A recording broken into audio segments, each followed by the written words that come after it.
Let's go ahead. Bismillahirrahmanirrahim. So I think welcome to Park Angels first session.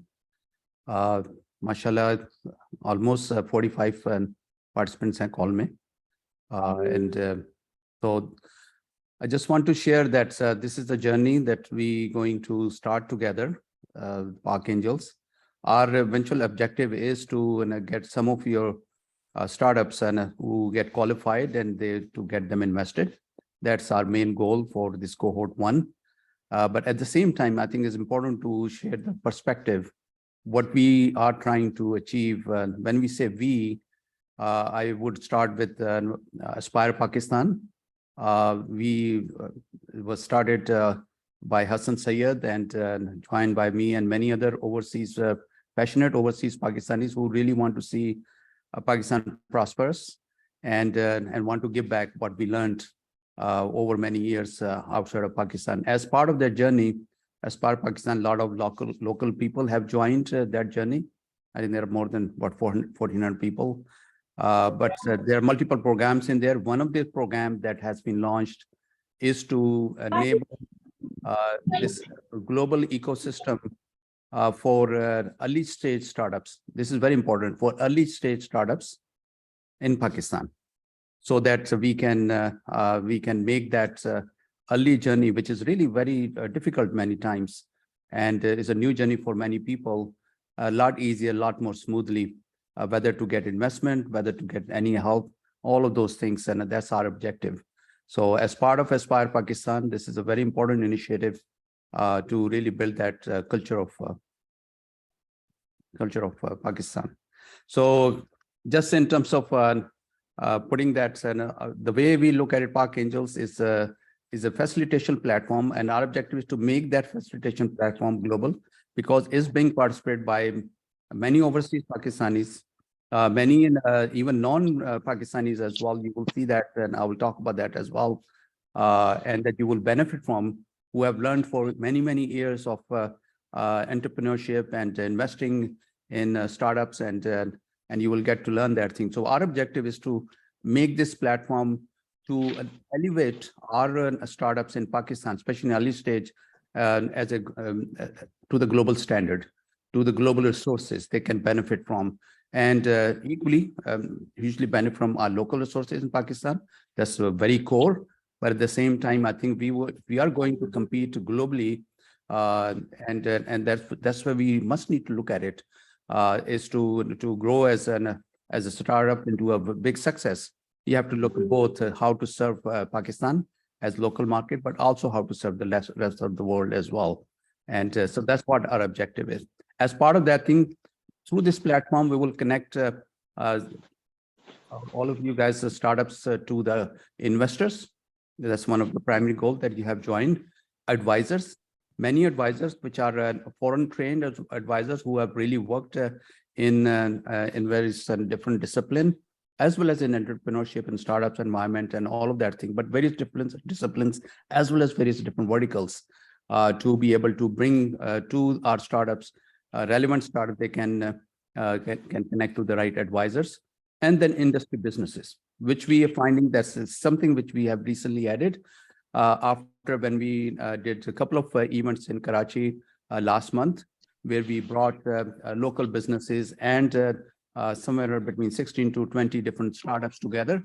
It was amazing that how it resonated with businesses and startups both, and became very clear that's a part of the journey of a startup. It is really connecting to the business scene as well, and you can look at it as early customers. You can look at it as early collaborators in terms of helping you to develop the product as an advising role as well. You can also look at it the strategic investment they may provide. So all that come together in our view, and so we decided to expand that platform to cover the businesses as well. Again, our objective is to build a culture of startups that really drive the prosperous Pakistan, and through innovation, entrepreneurship, and collaboration. So these three aspects of things are the main ingredients to make all that happen. We live in a global world, and through the collaboration, you can become quite big, in my view. And I always call it riding elephant sometime to get you in a a much, jump start in terms of growth point of view. And we'll touch those things over this journey that we just started. So our mission is really to enable, this is Aspire Pakistan overall mission to enable any person or any team who has a qualified idea to turn that idea into a successful business. Aspire Pakistan has another program called National Idea Bank that has been running for 2 years. Now it's going to be run in the third year as well. And have produced, taken more than 5,500 ideas and turned into an 18 plus 30, so it's 48 and winning ideas which were awarded by President of Pakistan, Dr. Alvi Saab, and into 2 different events. And so there are many institutions and academia, and they have been participating to that program.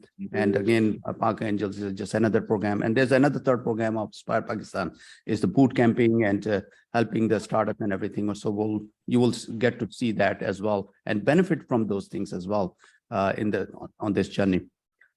Again, our objective is to create an ecosystem. Look at our global ecosystem both ways for early stage startups. One of them, which is very essential, that exists already and is growing in Pakistan, is the local incubation centers that many of you have been working with, which is so essential, so key. You guys come together and work from that, and you mingle and network and learn from each other.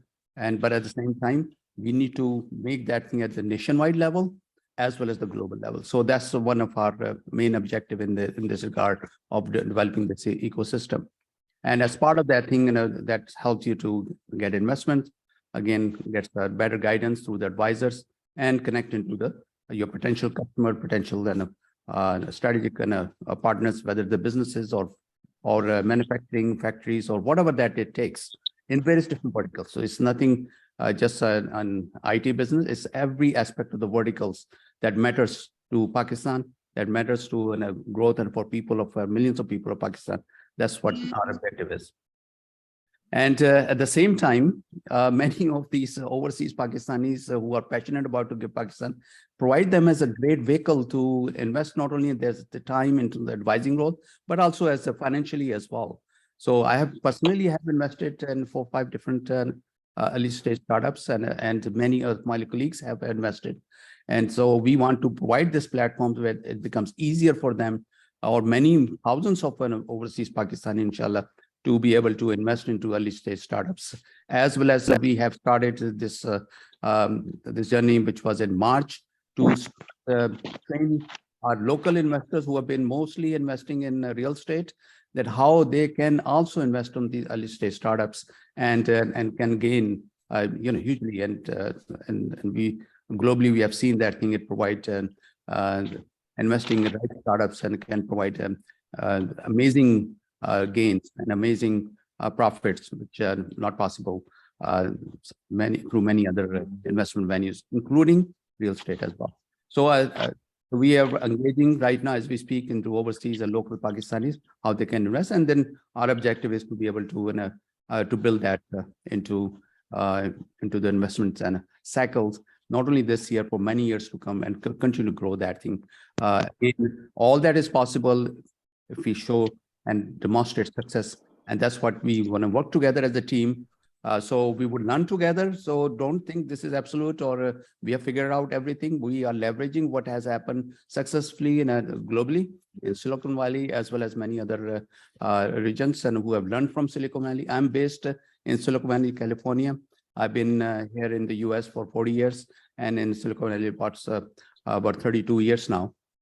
So are many of our colleagues. As you would see, that thing you will learn from those things. Pak Angels as a platform is incorporated in the United States, in the state of Delaware, to really give that global view and have a participation globally into that thing. So this is what we have done.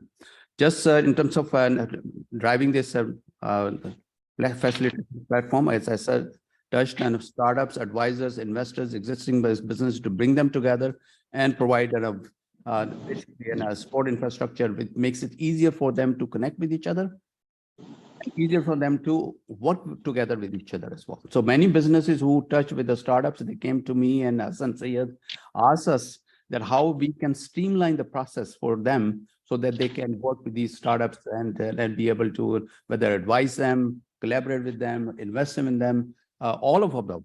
So this is amazing how we are seeing good results and good interest in that regard. Just overall timing point of view, for the purpose that you have joined is to get invested. Again, up to $100,000. Our objective is to have each and a qualified startup to get invested, to run through this process of the 5 levels. Again, this is the first level that we are going through, where you fill out the initial form. Today, we're going to walk you through this investment readiness assessment form. It's a little more detailed and more certain angles which are important for any investor to look into.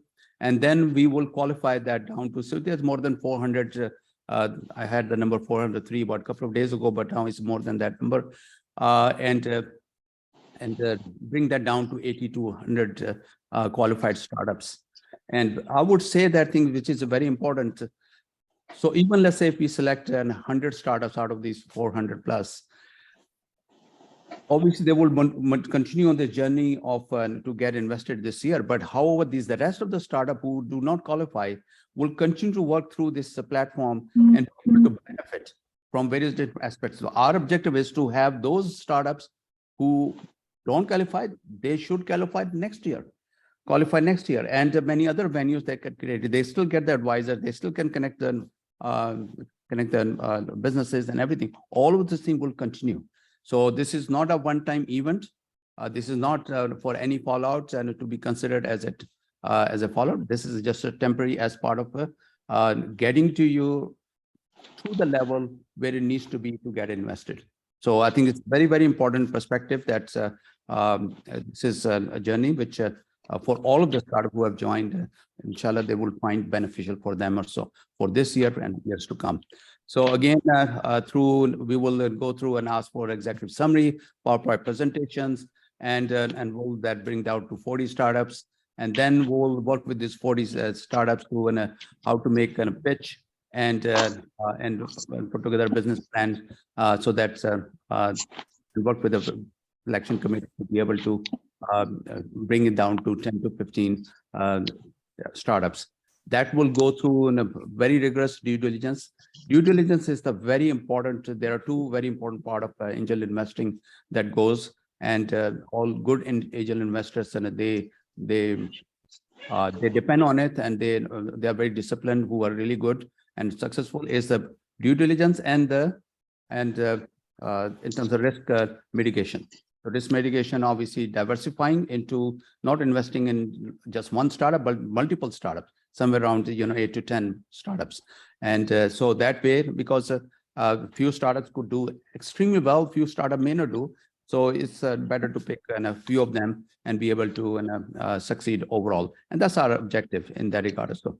So bring that down to 10 qualified startups. This would be basically a showcase to the angel investor. The angel investor then will invest them and be able to drive that thing. Hopefully by our objective by end of October to have that selection, and then we'll go through the paperwork. And we are using a very simplified safe note paperwork so that that shouldn't take much longer after that thing to get invested and everything. So that's basically to give a perspective and understand the journey that you have started for your primary purpose, what the roadmap looks like for that. Okay. So with the last why we are here today, along with besides getting together and getting a sync what we are up to on this journey, is to fill out this investor readiness form. And I'm going to let Hassan Syed lead that session. Myself and my colleagues and like Rafiq, Yahan, and Noman, Mufti, and Yasrab, and so we will help through the process and provide assistance to Hassan Syed. With that, Hassan, I'll transfer back to you. Thank you, Anwar. उम्मीद है आप लोगों को मेरी आवाज सही आ रही होगी.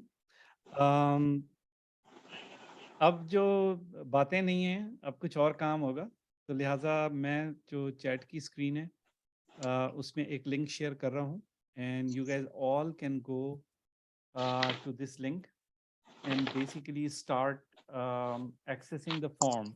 And what we are going to do is I'm going to take you through this assessment form, which is in detail. And we thought normally entrepreneurs के दिल बहुत मजबूत होते हैं, तो ऐसी कोई बात नहीं है कि हम ये डर रहे थे कि आप लोग कमज़ोर दिल के मालिक हैं तो भाग जाएंगे। लेकिन ये कि जब फॉर्म भरने बैठते हैं तो एक एक स्टेप पे क्वेश्चंस आते हैं और फिर इंसान का बहुत सारा टाइम लगता है उसमें।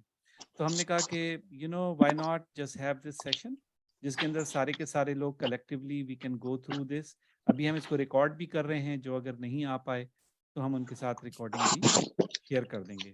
तो पहला स्टेप ये है कि आप प्लीज़ ये जो लिंक मैंने शेयर किया है, सॉरी मेरे ख्याल में मैंने डायरेक्ट बिलाल के साथ शेयर कर दिया है। हाँ जी, बताएं। जी, so let me share it with everyone.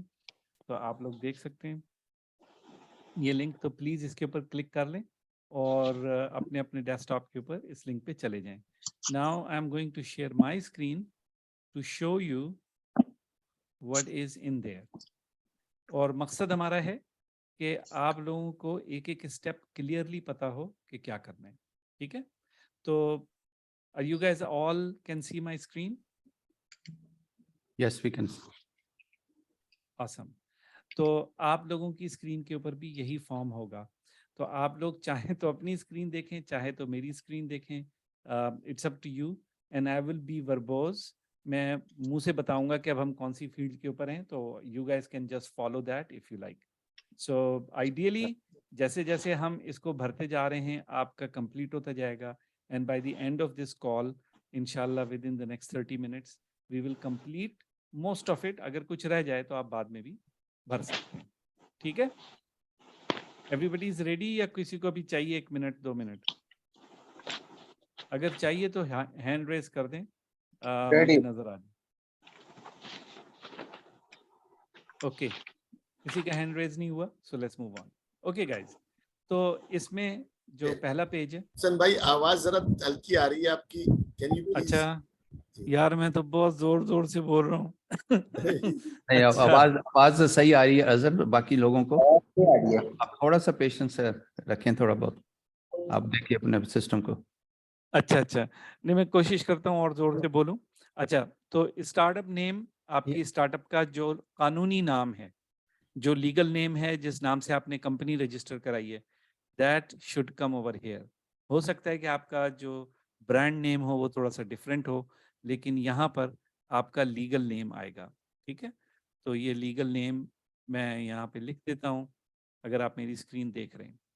Second जो फील्ड है, that is your developmental stage.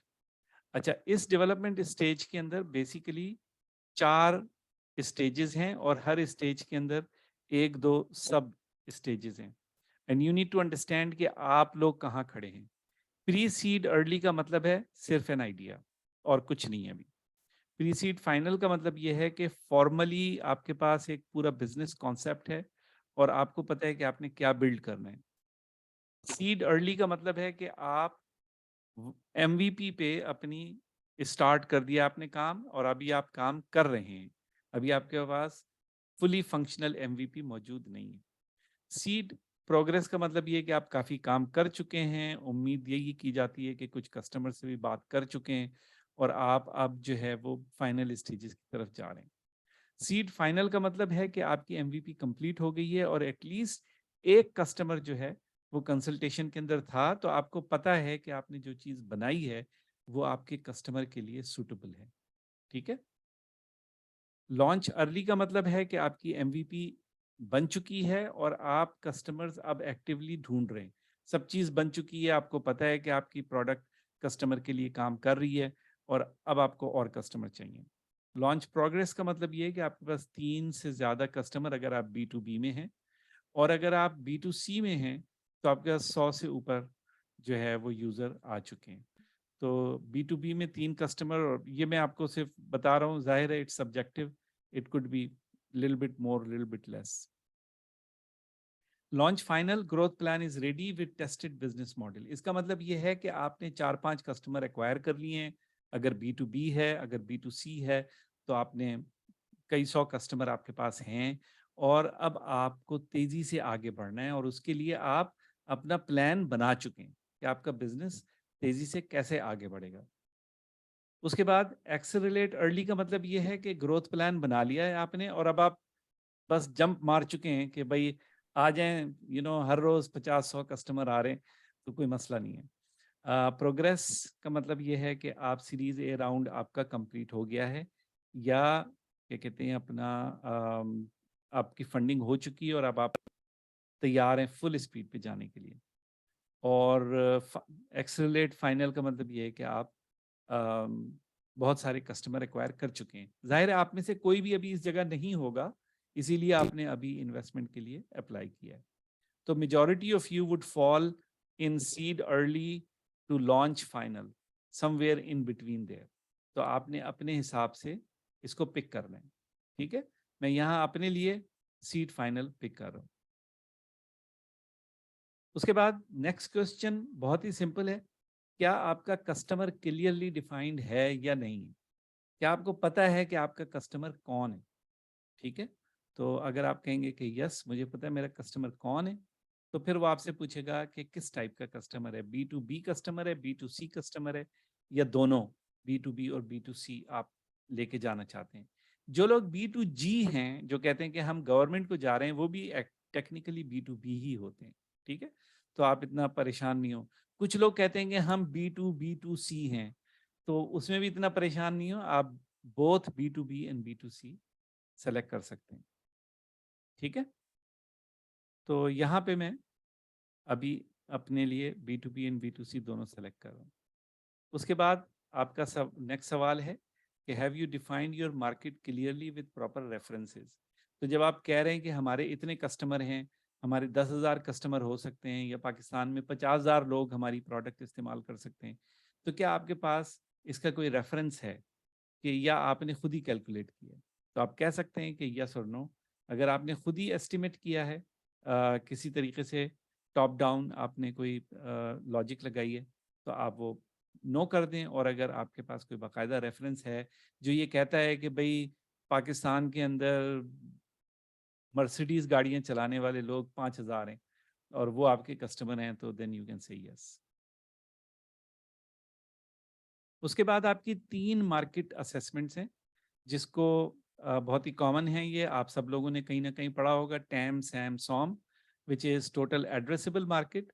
तो मिसाल के तौर पे आप एक ऑटोमोबाइल का क्या कहते हैं डैशबोर्ड बना रहे हैं कारों के अंदर लगाने के लिए, तो आपकी total addressable market let's say कि सारे पाकिस्तान की सारी कारें हैं और पाकिस्तान में 5 मिलियन कारें या 10 मिलियन कारें रोड पर हैं।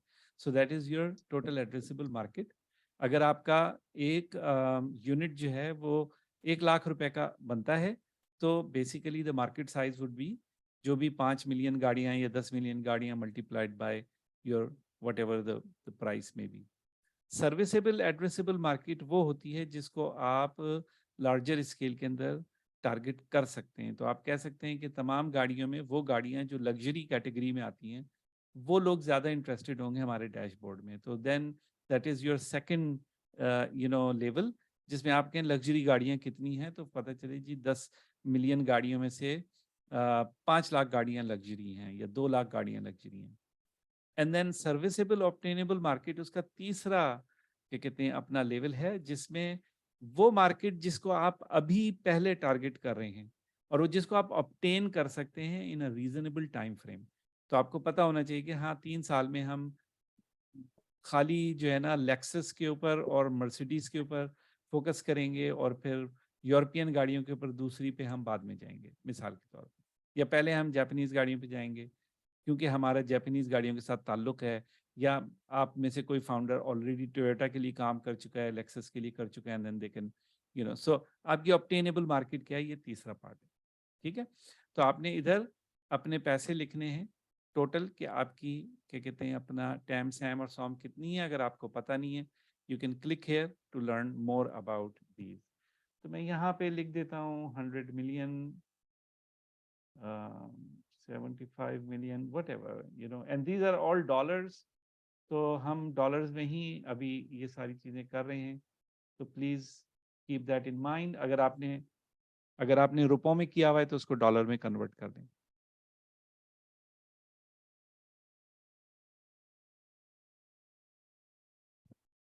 अच्छा जी, इसके बाद और आप लोग भरते जा सकते हैं साथ में, अगर आपके पास ये सारा डेटा मौजूद है, और नहीं तो प्लेस होल्डर डाल दें और इसको सेव कर दीजिएगा और बाद में आप इसको दोबारा से रिकॉल कर सकते हैं।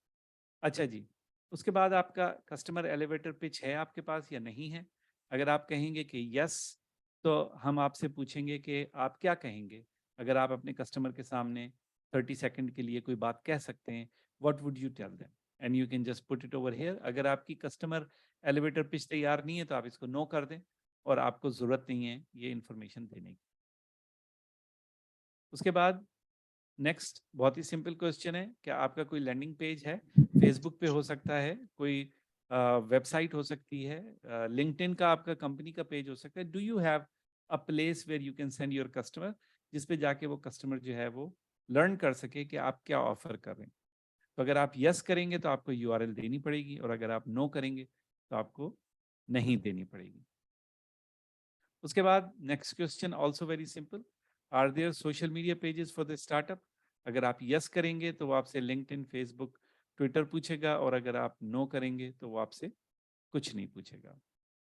So it is very simple, and you guys can, I'm sure many of you already have at least LinkedIn company page, so you can just put the URL over there.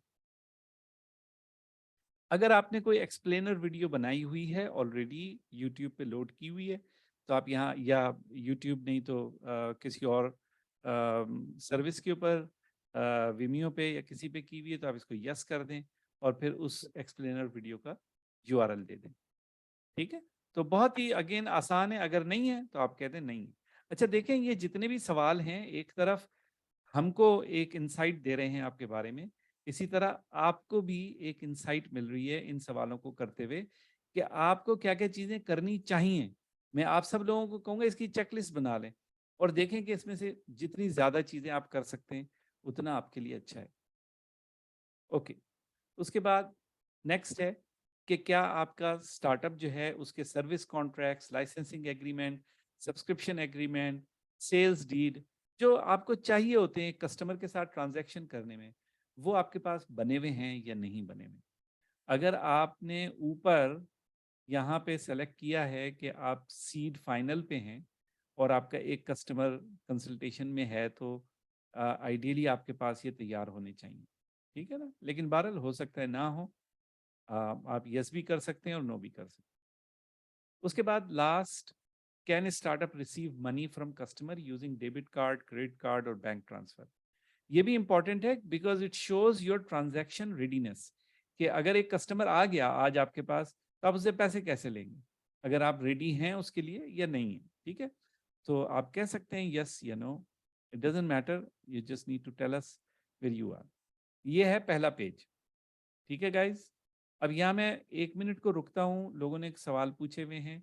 I will open the micro, everybody can unmute themselves and ask the question. Please try to ask the question relevant to this page.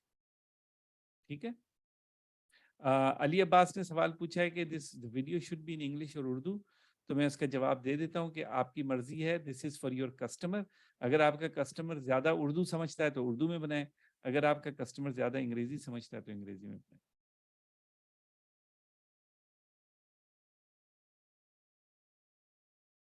हाँ जी, कोई फेंट hearted तो नहीं था अब तक हैं? Hasan, I have a question. जी जी पूछिए। हसन, मैं ये फॉर्म भर रहा हूँ जैसे जैसे आप बता रहे हैं, and ji ji I'm on the last question now where it is asking me for the link for the YouTube video. Now it has a red asterisk in front of it. Um, I don't have access to it in the rush right now. So क्या कोई मैं बात नहीं। उसमें no जी लिख जी दूं, या क्योंकि ये सेव करेगा मेरा, I just ji don't ji want to ji lose the word. जी जी, तो यहाँ पर आप देखिए, तो is there a video explaining the startup to a customer है, आप इसको अगर नो कर देंगे तो वो गुम हो जाएगा। जो दूसरा वाला आपसे वो फील्ड आपसे पूछ रहे हैं ना अच्छा, कि लिंक दे दें, नंबर 1। नंबर 2, यहाँ नीचे सेव एंड रिज्यूम लेटर का एक ऑप्शन है, आप लोग अपने सारे आंसर्स को सेव कर सकते हैं। जब आप सेव करेंगे तो आपको क्या कहते हैं, यहाँ पे आप अपना एक ईमेल भी दे सकते हैं और उस ईमेल के ऊपर आपको वो लिंक भेज देगा। ठीक है, thank you, और Hasan. अगर आप अगर आप लिंक अपना ईमेल ना दें तो आप खाली ये लिंक यहाँ पे दिया हुआ है, इसको कॉपी भी कर सकते हैं और कॉपी करके सेव कर लें। The minute you click on send link, आपकी ईमेल में लिंक आ जाएगा जिस पे आप क्लिक करके अपने फॉर्म को दोबारा से कॉल कर सकते हैं और उसको कंटिन्यू कर सकते हैं।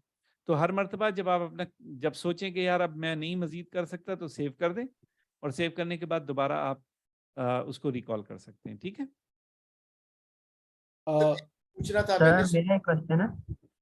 जी सर, एक ये मैंने पूछना था कि अगर फर्ज करें अभी हम नहीं भरते तो नीचे जो सेफ वाला वो अगर करें तो हमें ये पूरा बाद में मिल जाएगा, किस जगह पे मिलेगा ये फॉर्म अगर अभी हम नहीं भर रहे?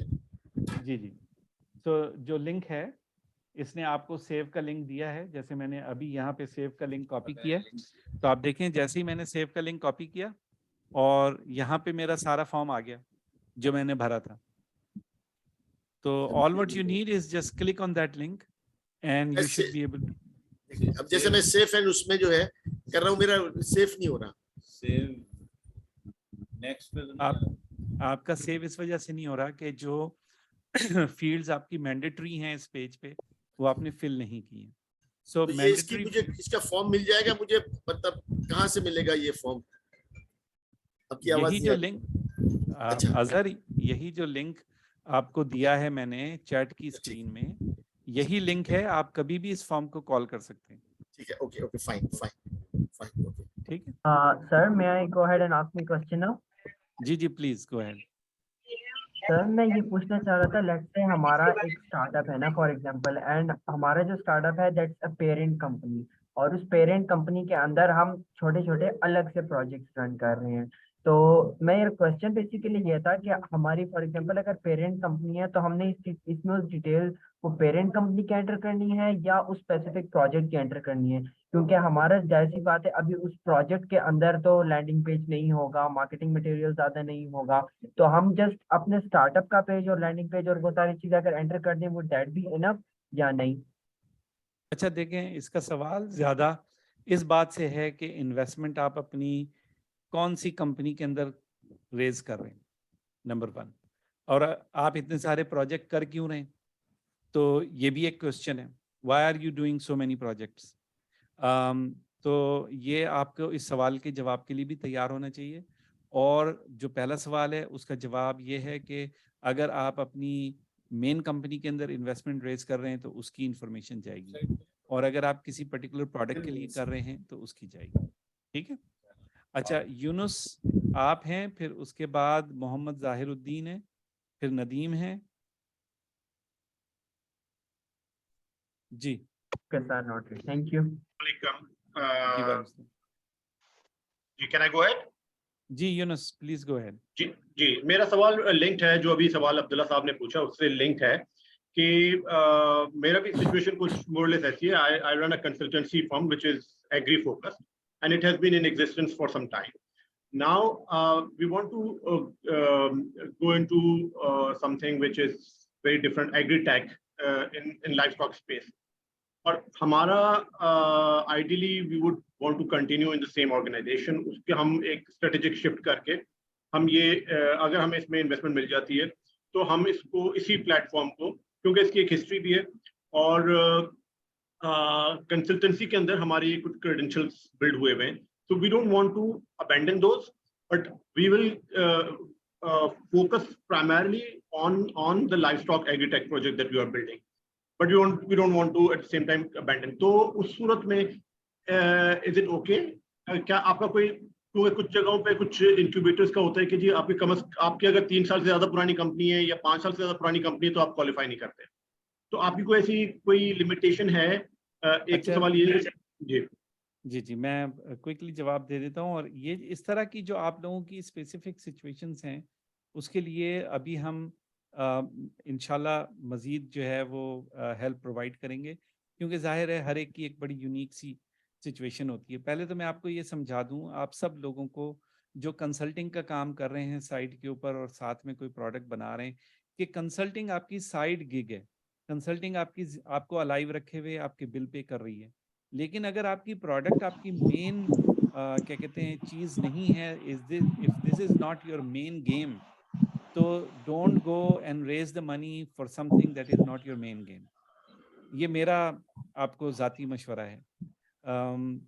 जहाँ तक की बात है कि आप कौन सी कंपनी यहाँ पर अपने इस जगह पे प्रोवाइड करेंगे, ये वो कंपनी है जिसमें आप इन्वेस्टमेंट रेज कर रहे हैं, ठीक है ना? So you have to make that decision कि आपने किस कंपनी में पैसे रेज करने हैं। इन्वेस्टर को आपको ये अपना कॉन्फिडेंस दिखाना है, इन्वेस्टर को आपका को ये रिजॉल्व दिखाना है, इन्वेस्टर को आपको ये पैशन दिखाना है कि जिस चीज़ में आप उनसे पैसे मांग रहे हैं, you are fully committed to that. ये बहुत इंपॉर्टेंट है। और मैं एक दूसरा पर्सपेक्टिव दे दूं, एक इन्वेस्टर की साइड का पर्सपेक्टिव। जैसा हसन ने कहा वो बिल्कुल बिल्कुल सही है। और एज ए इन्वेस्टर जो है, तो मेरा तो इन्वेस्टमेंट करने का जो इंटरेस्ट है वो उसमें है जो आप प्रोडक्ट बना रहे हैं, उसमें नहीं है जो आप कंसल्टिंग बिजनेस कर रहे हैं। तो आप इसको भी देखिए कि मैं तो उसी में इन्वेस्ट करूंगा जिसमें वो प्रोडक्ट है मुझे अच्छी पसंद आई है, उसकी ग्रोथ की अपॉर्चुनिटीज हैं। तो ये बहुत ज़रूरी है कि उसी प्रोडक्ट कंपनी जो उस प्रोडक्ट बना रहे हैं उसी के एसोसिएटेड आपको अपनी एक कंपनी फॉर्म करनी चाहिए। अगर आपके कंसल्टिंग बिजनेस बहुत छोटा है, उसमें इतना वो उसका जो ओवरहेड नहीं है, तो इट्स ओके। अगर उसका अपना एक बिजनेस चल रहा है, उसका ओवरहेड है, तो फिर ज़रा कॉम्प्लिकेटेड हो जाए मुझे एज ए इन्वेस्टर के लिए जो है। तो इसको रखिएगा पर, और बाद में इस तरह की चीज़ें हम कवर करेंगे, लेकिन I just want to make sure the other people also hear it. Hasan, please. Thank you.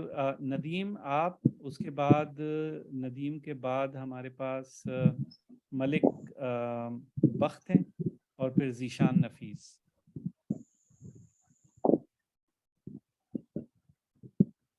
Ji Nadeem, go ahead.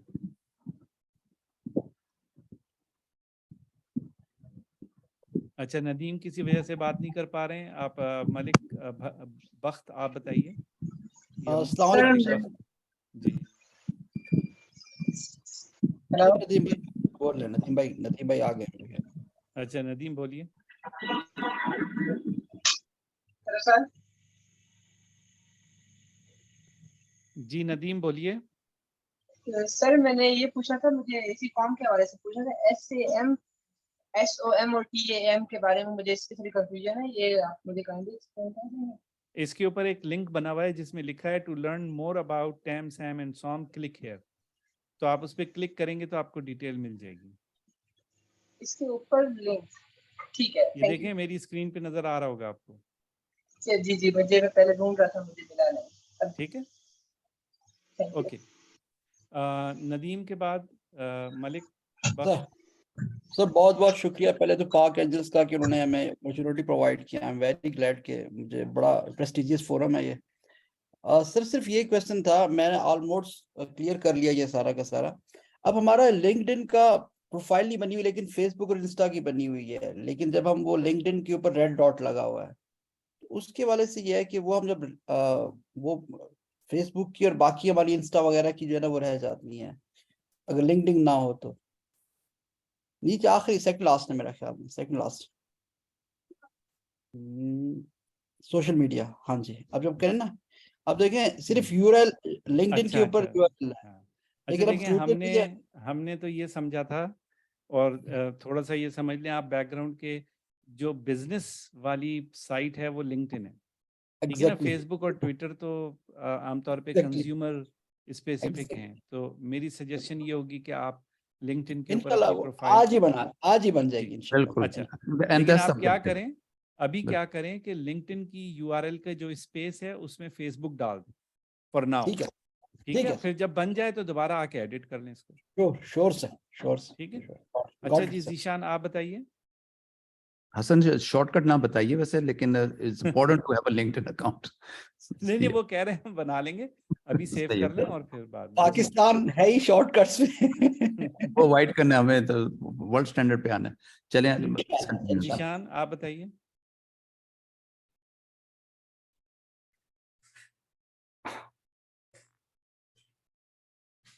अच्छा जीशान किसी वजह से बात नहीं कर पा रहे हैं। गयास शेख आप बताइए। जी जी, अस्सलाम वालेकुम। अच्छा सर, मेरा ये क्वेश्चन लाइक इस तरह से था, आपने जिस अर्ली स्टेजेस की बात की, लाइक अभी करंटली हम एक स्टार्टअप पे काम कर रहे हैं, मतलब उसकी स्केलेबिलिटी भी बहुत अच्छी है, अराउंड द ग्लोब है, और हमारा जो मार्केट वैल्यू भी है वो यही है कि हम around the globe each and every person को टारगेट करें, इतनी बड़ी ऑडियंस है। बट करंट सिचुएशन पे हमारे पास हमारा डिजाइन रेडी है, फ्रंट एंड कोड हमारा लाइक लिखा हुआ है। बस मेरा ये थोड़ा सा क्वेश्चन था अबाउट सोशल मीडिया। तो हमने हमारी जो प्लानिंग थी ना कि जब हमारी साइट का थोड़ा सा बैकएंड कंप्लीट हो जाए, तो हम नियर टू लाइक फंक्शनल हो एमवीपी लॉन्च करने के, तब हम साइट मार्केट में एंटर होकर लोगों के माइंड में क्यूरियोसिटी क्रिएट करें कि इस साइट को यूज करना ही करना है। तो करंट सिचुएशन में हमने इसी वजह से अपने ना जितने भी लिंक्डइन या इस तरह से अकाउंट्स क्रिएट नहीं किए थे, ताकि हम वो एक क्यूरियोसिटी, जिस तरह वो एक होता है ना लाइक फील डम नॉट टू यूज, तो वो चीज को हम कवर, मतलब वो चीज मिस ना हो जाए हमारे से, जिस आईफोन यूज करता है लोगों के माइंड में क्यूरियोसिटी क्रिएट करने। तो हम इन्वेस्टर को इम्प्रेस कर सकते हैं अपने डिजाइन और कोड के साथ या नहीं? मैं इसका बिल्कुल जवाब नहीं दे सकता। आज हमारा फोकस इस फॉर्म को फिल करना है, लेकिन अब जो प्रोसेस अनवर ने आपके सामने रखा है, आपको हम पूरी हेल्प प्रोवाइड करेंगे, तो आप बिल्कुल अभी परेशान ना हो इस बारे में, ठीक है ना? जहाँ तक कि आपने एक स्टेटमेंट दिया, मैं आपको सिर्फ वेरी क्विकली करेक्ट कर देता हूँ कि वो तमाम स्टार्टअप्स जो ये सोचती हैं कि सारी दुनिया उनका कस्टमर है, तो वो बहुत ही मुश्किल में आती हैं। आपको अपना कस्टमर ज़्यादा शार्पली डिफाइन करना पड़ेगा, एटलीस्ट टू बिगिन विद कि आप कहाँ से स्टार्ट कर रहे हैं। बाद में हो मैं सकती है यहाँ पे सारी बस दुनिया आपका कस्टमर बन एक जाए। ऐड कर दूं सर, कि जिस जी। तरह लाइक फेसबुक स्टार्ट हुआ था ना, उसने, अब मेरा भी माइंड होता है कि व्हाई नॉट अस, हम अगला गूगल क्यों नहीं बना सकते? तो at start with the aim, target market, यानी कि उसको छोटे छोटे पीसेस में, और फिर छोटे छोटे पीसेस। अच्छा, ये जनरल डिस्कशन ठीक अवॉइड है। करें। हाँ, देखिए, लेट्स फेसबुक मूव भी ऑन। जो है अपने लोकल कैंपस से शुरू हुआ था, और उसके बाद जो है फेज 1 जो डिफाइन करना बहुत जरूरी है फोकस के लिए। Please continue Hasan. अच्छा जी, इसके बाद हमारे पास बिलाल अहमद हैं, और बिलाल अहमद के बाद अली अब्बास हैं। प्लीज़ क्विकली अपने सवाल करें ताकि हम आगे भी चलें। जी Bilal Thank you, sir. Ji. Everything was very clear, and I would like to appreciate all of you for this great initiative. My question is, sir, if I'm offering educational courses and degree programs to students and teachers, what do you guys think it is, a product or a service? It depends how you are offering it. So या और अभी हम इसको, मेरे ख्याल में इसको आप अलग रखें इस क्वेश्चन को बिलाल, कि मैं whether it is a छोटा product. सा आंसर दे देता हूँ हसन। देखिए, कोई भी प्रोडक्ट या सर्विस अगर वो स्केल हो सके for larger number of customers in a very short period of time without adding many employees, that's what the startup is all about. अगर कोई ही प्रोडक्ट या सर्विस जो है वो इंक्रीज हो रही है, उसी के साथ आपके नंबर ऑफ एम्प्लॉइज इंक्रीज हो रहे हैं, वो जो है वो बिजनेस उस कैटेगरी में आएगा, स्टार्टअप कैटेगरी में नहीं आएगा। तो exponential growth without adding resources, I think that's an important point. All we have to keep that in mind. With Human that, resources. without adding human resources, that's a very important. Without adding people, वो linear नहीं होना चाहिए बस। Thank you, sir. Noted. Perfect. Okay, Ali Abbas. Sir मेरा छोटा सा सवाल ये है कि जैसे हम अपने टोटल एड्रेसेबल मार्केट में आते हैं, मेरा जो स्टार्टअप है वो बेसिकली हम उसको, जैसा आपने भी मेंशन किया कि हमें पूरी ऑल ओवर द वर्ल्ड नहीं जाना चाहिए, वैसे बेसिकली वो केटर तो वर्ल्ड की प्रॉब्लम कर रहा है, लेकिन जो है अभी आपने जैसे बताया कि पाकिस्तान की मार्केट में, तो हमें सिर्फ ये पाकिस्तान की मार्केट में ही इसको एड्रेस करना है टोटली? देखिए, मैं आपको ये नहीं कह सकता कि आप पाकिस्तान में फोकस करें, अमेरिका पे करें, बरतानिया में करें। ये तो आपकी स्टार्टअप ने डिसाइड करना है। मैं सिर्फ आपको एग्जांपल दे रहा था कि आपको इनिशियली एक छोटी मार्केट जिसको कि आप टारगेट कर सकते हो और जिसको आप एक्वायर कर सकते हो, उसी मार्केट को आप इनिशियल फोकस करें। तो वो कोई भी हो सकती है, जो डिपेंडिंग आपकी स्ट्रेंथ क्या है। अगर आप बरतानिया में रहते हैं या आपके 4 फाउंडर बरतानिया में रहते हैं और आप कहते हैं जी हम तो बरतानिया में हमारे कॉन्टैक्ट्स हैं, तो आप बरतानिया में भी जा सकते हैं। इन्वेस्टर को तो स्ट्रेंथ देखनी है आपकी कि कौन सी जो आप ऑब्टेनेबल मार्केट आप बता रहे हैं, उस मार्केट को कैप्चर करने के लिए आपके पास क्या स्ट्रेंथ है।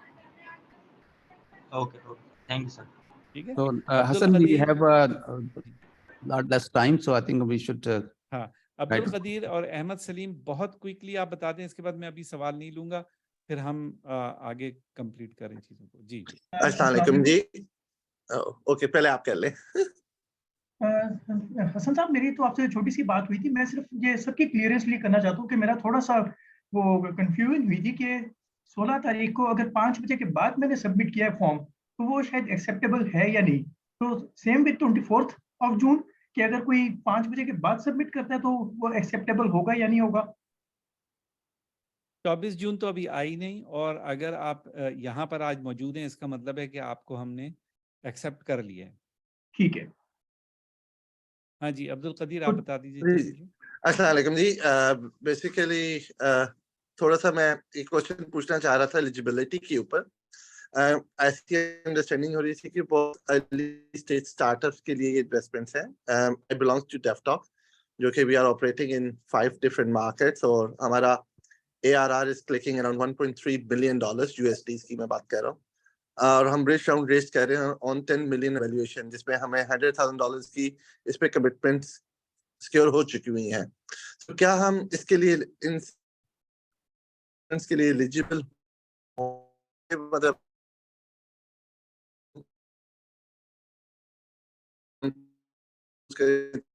that platform?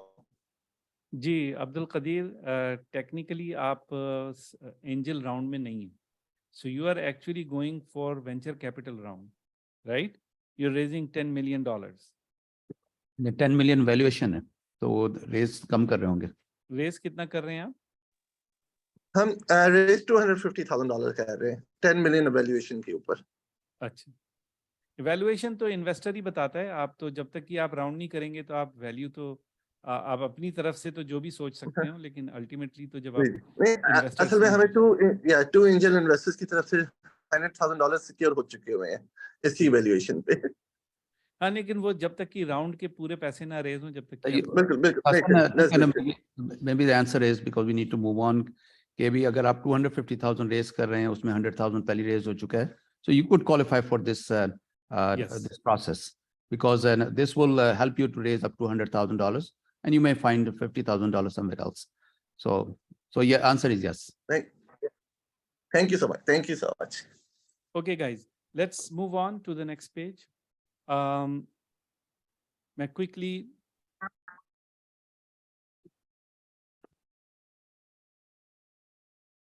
आपको नेक्स्ट पेज पे बता देता हूँ कि इसमें आपने जो नेक्स्ट क्वेश्चन है सिंपल है, आपका इन्वेस्टर पिच डेक रेडी है या नहीं है।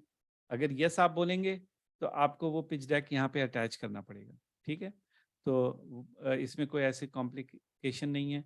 उसके बाद ये सवाल पूछ रहा है कि क्या तमाम legal document up to date हैं, आपके रेगुलेटरी अथॉरिटी की रिपोर्ट्स वगैरह, यानी आपकी कंपनी जो है, जिस कंपनी में आप इन्वेस्टमेंट लेकर आना चाह रहे हैं, क्या उस कंपनी के सारे लीगल डॉक्यूमेंट और उसकी गवर्नमेंट की reporting everything up to date है? उसमें कोई प्रॉब्लम नहीं है। कहीं ऐसा नहीं है कि आप डिफॉल्ट हो, आपके पीछे गवर्नमेंट लगी हुई होगी, जी आपने तो टैक्स ही नहीं फाइल किए हैं। So you need to make sure कि आप इसका जवाब सही दें। अच्छा, अगर आप नो में जवाब देते हैं, इसका मतलब नहीं है कि आप डिस्क्वालीफाई हो जाएंगे, but then you have to make sure कि ये चीज़ें within the next few weeks you get them sorted out। हम आपसे पूछेंगे फिर बाद में। उसके बाद आगे है कि आपका बिजनेस मॉडल कैनवस बना हुआ है या नहीं बना हुआ। अगर आप यस बोलेंगे तो हम आपसे कहेंगे कि आप कैनवस को भी अपलोड कर दें। अगर आपको बिजनेस मॉडल कैनवस के बारे में नहीं पता तो यहाँ पे लिंक दिया हुआ है, you can click on the link and learn about business model canvas. Business model canvas is little different from lean canvas, तो वो थोड़ा सा आप जहन में रखिएगा, but you guys can quickly learn what's in there. अच्छा जी, इसके बाद जो अगला सवाल है, is there in depth competitor analysis done? अगर आपने बाकायदा प्रॉपर कंपटीटर एनालिसिस की हुई है और आपके पास एक गो टू मार्केट स्ट्रैटेजी है कि आप किस तरह compete करेंगे अपने कॉम्पिटिटर्स के साथ, तो उसको आप अपलोड कर सकते हैं। और अगर आपने नहीं की हुई तो आप नो कर दें और आपको अपलोड करने की ज़रूरत नहीं होगी। उसके बाद नेक्स्ट क्वेश्चन है, is there enough traction with the customers that can validate product market fit? एक इन्वेस्टर के लिए सबसे बड़ा रिस्क अर्ली स्टेज प्रोडक्ट के अंदर आने में होता ही ये है कि उसको पता नहीं होता कि प्रोडक्ट मार्केट फिट जो आप मॉडल लेके जा रहे हैं उसमें है कि नहीं है। तो अगर आपके पास ट्रैक्शन है, that is a very good indication कि आपका प्रोडक्ट मार्केट फिट पॉसिबल है, तो आप यस करें। और अगर आपने कहा नहीं, तो आप अभी तक नहीं हुआ तो नो। जब आप यस करेंगे तो वो आपसे पूछेगा कि how many paying customers do you have today. तो आप बता सकते हैं कि जी हमारे पास 1 है, 5 है, 10 हैं, 50 हैं। और फिर आपसे ये पूछेगा कि आपके कितने कस्टमर पाइपलाइन में हैं, क्योंकि अगर आप ये फिगर आउट कर चुके हैं कि आपने अपने कस्टमर को कैसे बेचना है, तो फिर आपकी बेसिकली मेन गोल रह जाता है कि आपने कस्टमर लेकर आने, तो पाइपलाइन में कितने। और अगर आपकी ऑनलाइन साइट है, जैसे मैंने B2C कहा था, तो वो आपसे पूछेगा कि कितने रजिस्टर्ड यूज़र हैं यहाँ पे। और ये क्वेश्चंस जो हैं आप उसका आंसर उसी वक्त करेंगे जब इसको आप यस करेंगे। अगर आप नो करेंगे तो आपको आंसर नहीं करना। उसके बाद is there a good business growth plan in place. अगर आप इसको यस करेंगे तो भी ठीक है, नो करेंगे तो भी ठीक है। अगर आपके पास ग्रोथ प्लान नहीं है तो आप नो करें, और आपके पास है तो आप यस करें। क्या आपके पास financial statements historic and projected available हैं, profit and loss and balance sheet. आप इसको यस भी कर सकते। हम आपसे मांगेंगे नहीं अभी ये स्टेटमेंट, लेकिन ड्यू डिलीजेंस के टाइम के ऊपर आपको ये देने होंगे, उससे पहले कि हम इसको सारे को चेक कर सकें। तो अगर नहीं है तो आप कह दें नो। उसके बाद नेक्स्ट क्वेश्चन है कि क्या आपका कैप टेबल डॉक्यूमेंट है प्रॉपरली, यस और नो। अगर यस है तो आप यस करें। अगर आपको पता ही नहीं है कि कैप टेबल है क्या, तो answer is know most probably. और यहाँ पे कैप टेबल का एक लिंक दिया हुआ है, आप इस पर क्लिक करके you can learn about what is a cap table और कैसे उसको डॉक्यूमेंट करते हैं। ठीक है। उसके बाद लास्ट क्वेश्चन दूसरे पेज के ऊपर है कि क्या आपके पास फंडिंग प्लान है, कि कितने पैसे चाहिए 12 से 24 महीने में, क्या माइलस्टोन्स हैं जिनके ऊपर आपको पैसे चाहिए, अभी आप कितने पैसे रेज कर रहे हैं। तो इस तरह का कोई प्लान आपने बनाया हुआ है। अगर आपने बनाया हुआ है तो इसको यस कर दें, और नहीं बनाया हुआ तो आप इसको नो कर दें। सो ये है सेकंड पेज। मैं थर्ड पेज करके कंप्लीट, क्योंकि बस तीसरा जो पेज है वो आखिरी पेज है जिसको एक्सप्लेनेशन चाहिए। उसके बाद एक पेज और है जिस पे मैं आपको डिटेल दे दूंगा। तो अगर आप लोगों के कोई क्वेश्चंस हैं तो क्वेश्चंस को होल्ड करके रखें, अपने लिख के रखें। I am not going to go without answering all the questions. तो आप ये ना समझें कि यहाँ टाइम नहीं है, मेरे पास बहुत टाइम है। आप लोगों के लिए मेरी ज़िंदगी का मकसद ही यही है, और अनवर का भी यही है। लिहाजा हम लोग तो यहाँ पे आपके लिए बैठे हुए। आप परवाह ना करें, सिर्फ लिख लें ताकि आपके सवाल जो है ना वो मिस ना हो जाए। ठीक है।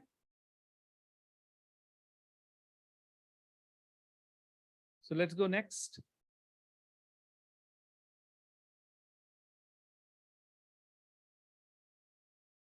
अच्छा,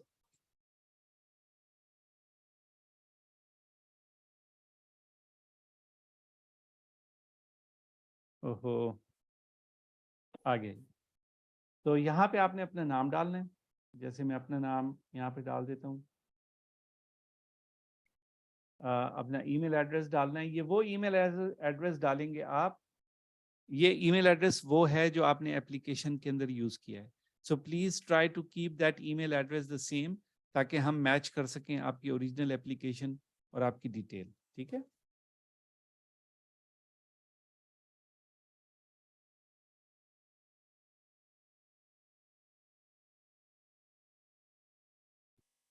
उसके बाद आप अपना रोल डालेंगे। हम आइडियली ये चाहेंगे कि कंपनी का CEO या जो लीड फाउंडर है वही इन फॉर्म्स को फिल करे, लेकिन बहरहाल आपकी मर्जी है।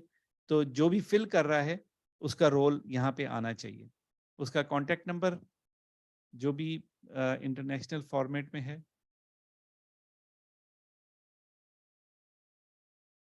अगर किसी इंक्यूबेटर या एक्सीलरेटर में आप अभी हैं, या आप किसी इंक्यूबेटर या एक्सीलरेटर प्रोग्राम से ग्रेजुएट हो चुके हैं, तो उसका नाम लिख दें। और अगर किसी से नहीं हुए तो यहाँ पे नन लिखें, ताकि हमें पता रहे कि आपने कॉन्शियसली यहाँ पे नन लिखा है। ठीक है। तो ये इम्पॉर्टेंट है, क्योंकि बहुत सारे इंक्यूबेटर्स हमारे पार्टनर्स हैं, और हम चाहते हैं कि वो आप लोगों को रिकग्नाइज करें और आप लोगों को और हेल्प करें इस प्रोसेस में। आपकी फाउंडिंग टीम का साइज कितना है। फाउंडर्स वो होते हैं जिनके पास एक साइजेबल इक्विटी होती है कंपनी में। So please, only the people that have over 1% equity in the company and are committed to work on the product or service that you have. ठीक है ना?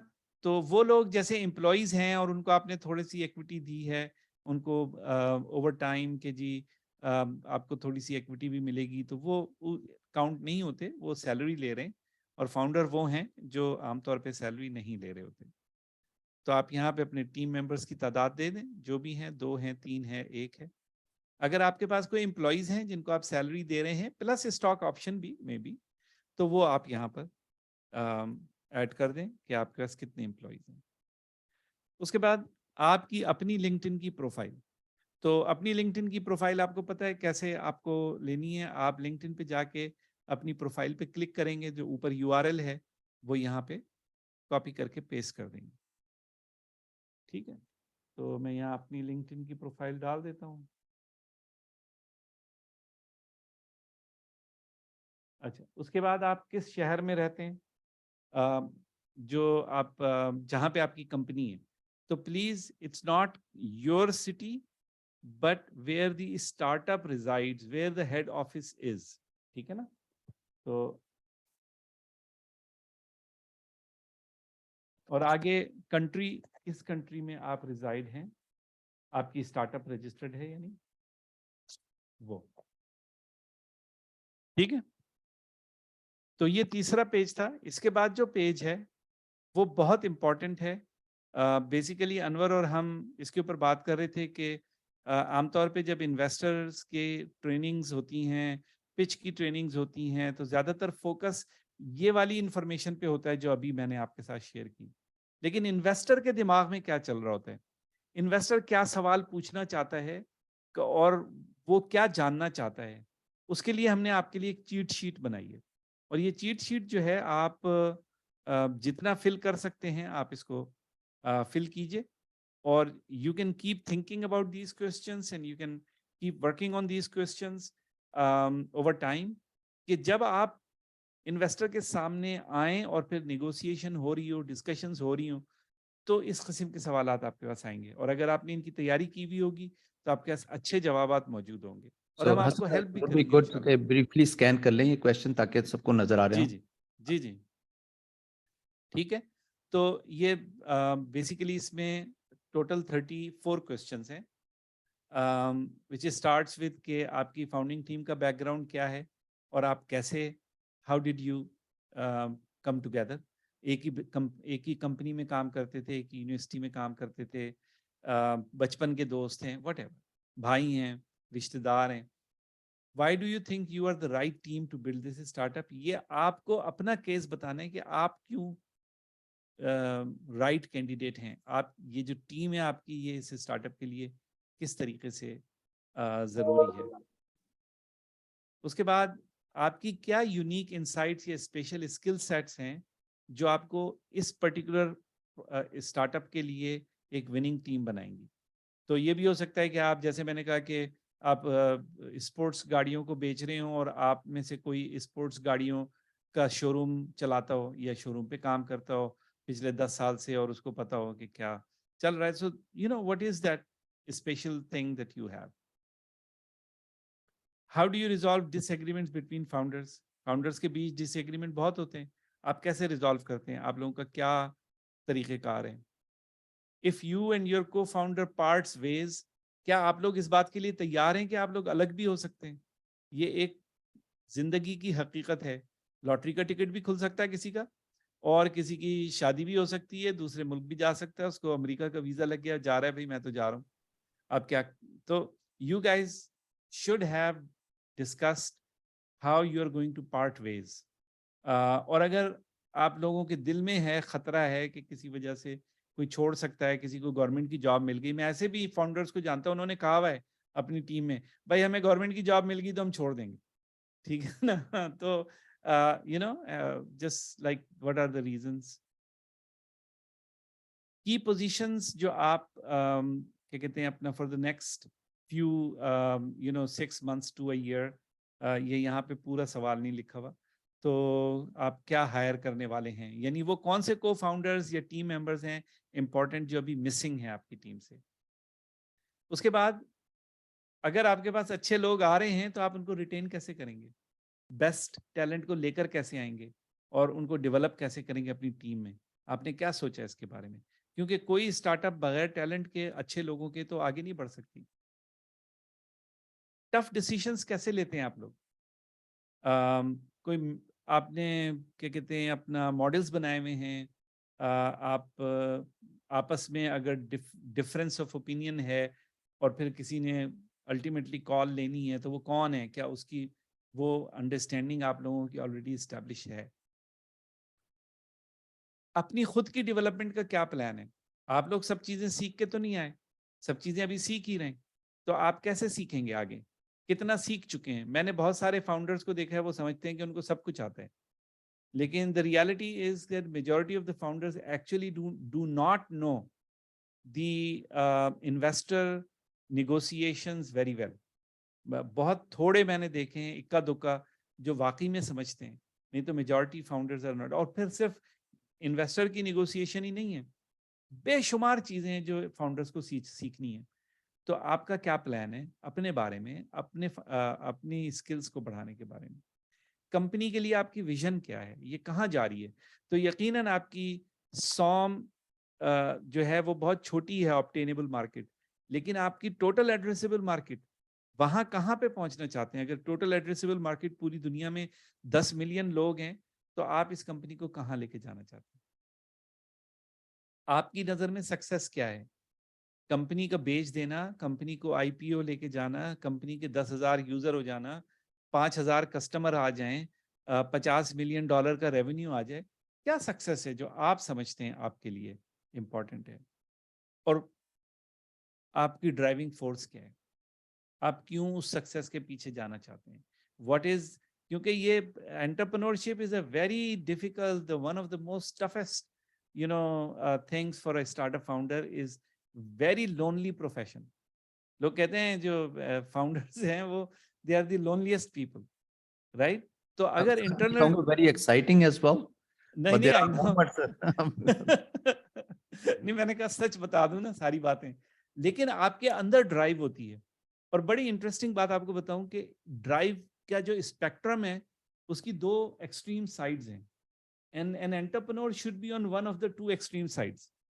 एक एक्सट्रीम साइड है एक्साइटमेंट की, curiosity की, क्या कहते हैं, किसी नई चीज को बनाने की जो होता है, और एक है गुस्सा उस प्रॉब्लम के ऊपर जिस प्रॉब्लम को आप सॉल्व करने निकले। कितने पैशनेट हैं उस प्रॉब्लम को सॉल्व करने के लिए, कितना आपका दिल जो है वो जला हुआ है, आप कहते हैं कि नहीं मुझे ये प्रॉब्लम सॉल्व करनी, करके ही छोड़नी। ये स्पेक्ट्रम है, and you guys have to be able to relate to both energies, कि आप प्रॉब्लम के साथ भी रिलेट करें स्ट्रांगली, और आप जो उसकी क्या कहते हैं पॉजिटिव जज्बा, impact है, जज्बा जी, कितना है? कितना है। तो आपको क्या ड्राइव करता है?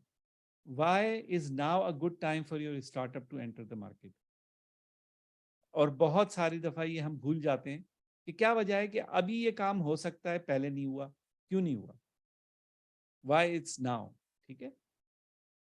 If others have tried in the past and failed, कितने लोग, मैं पता नहीं कितने लोगों को जानता हूं जो ये घर के ऊपर जो है वो फिक्स करने के लिए चीज़ों को, हैंडीमैन्स का, कि जी हम ये प्लेटफॉर्म बना रहे हैं। मैं कम से कम 10 स्टार्टअप्स जानता हूँ। भाई आखिर पहली वाली फेल क्यों हुई जो आप समझते हैं कि आप सक्सेसफुल होंगे? It's a very important question. और ख़ास तौर पे वो लोग जो ऐसी चीज़ें बनाने जा रहे हैं जो पहले से उनकी एग्जाम्पल्स मौजूद हैं, उनको तो बहुत ज़्यादा केयरफुल होना चाहिए। कॉम्पिटिटिव लैंडस्केप कैसा है आपका? कौन कौन सी कंपनीज हैं जिनको आप समझते हैं कि वो आपके कॉम्पिटिटर हैं? पोटेंशियल कस्टमर्स अभी क्या कर रहे हैं? अगर आपकी सोल्यूशन मौजूद नहीं है तो in the absence of your solution what are they doing? क्या वो क्या कहते हैं अपना उस मसले को फेस कर रहे हैं, किसी और टूल्स के थ्रू सॉल्व करने की कोशिश कर रहे हैं, या एक्सेप्ट कर रहे हैं उस मसले को और उसके साथ जिंदगी गुजार रहे हैं? Whatever, what are they doing?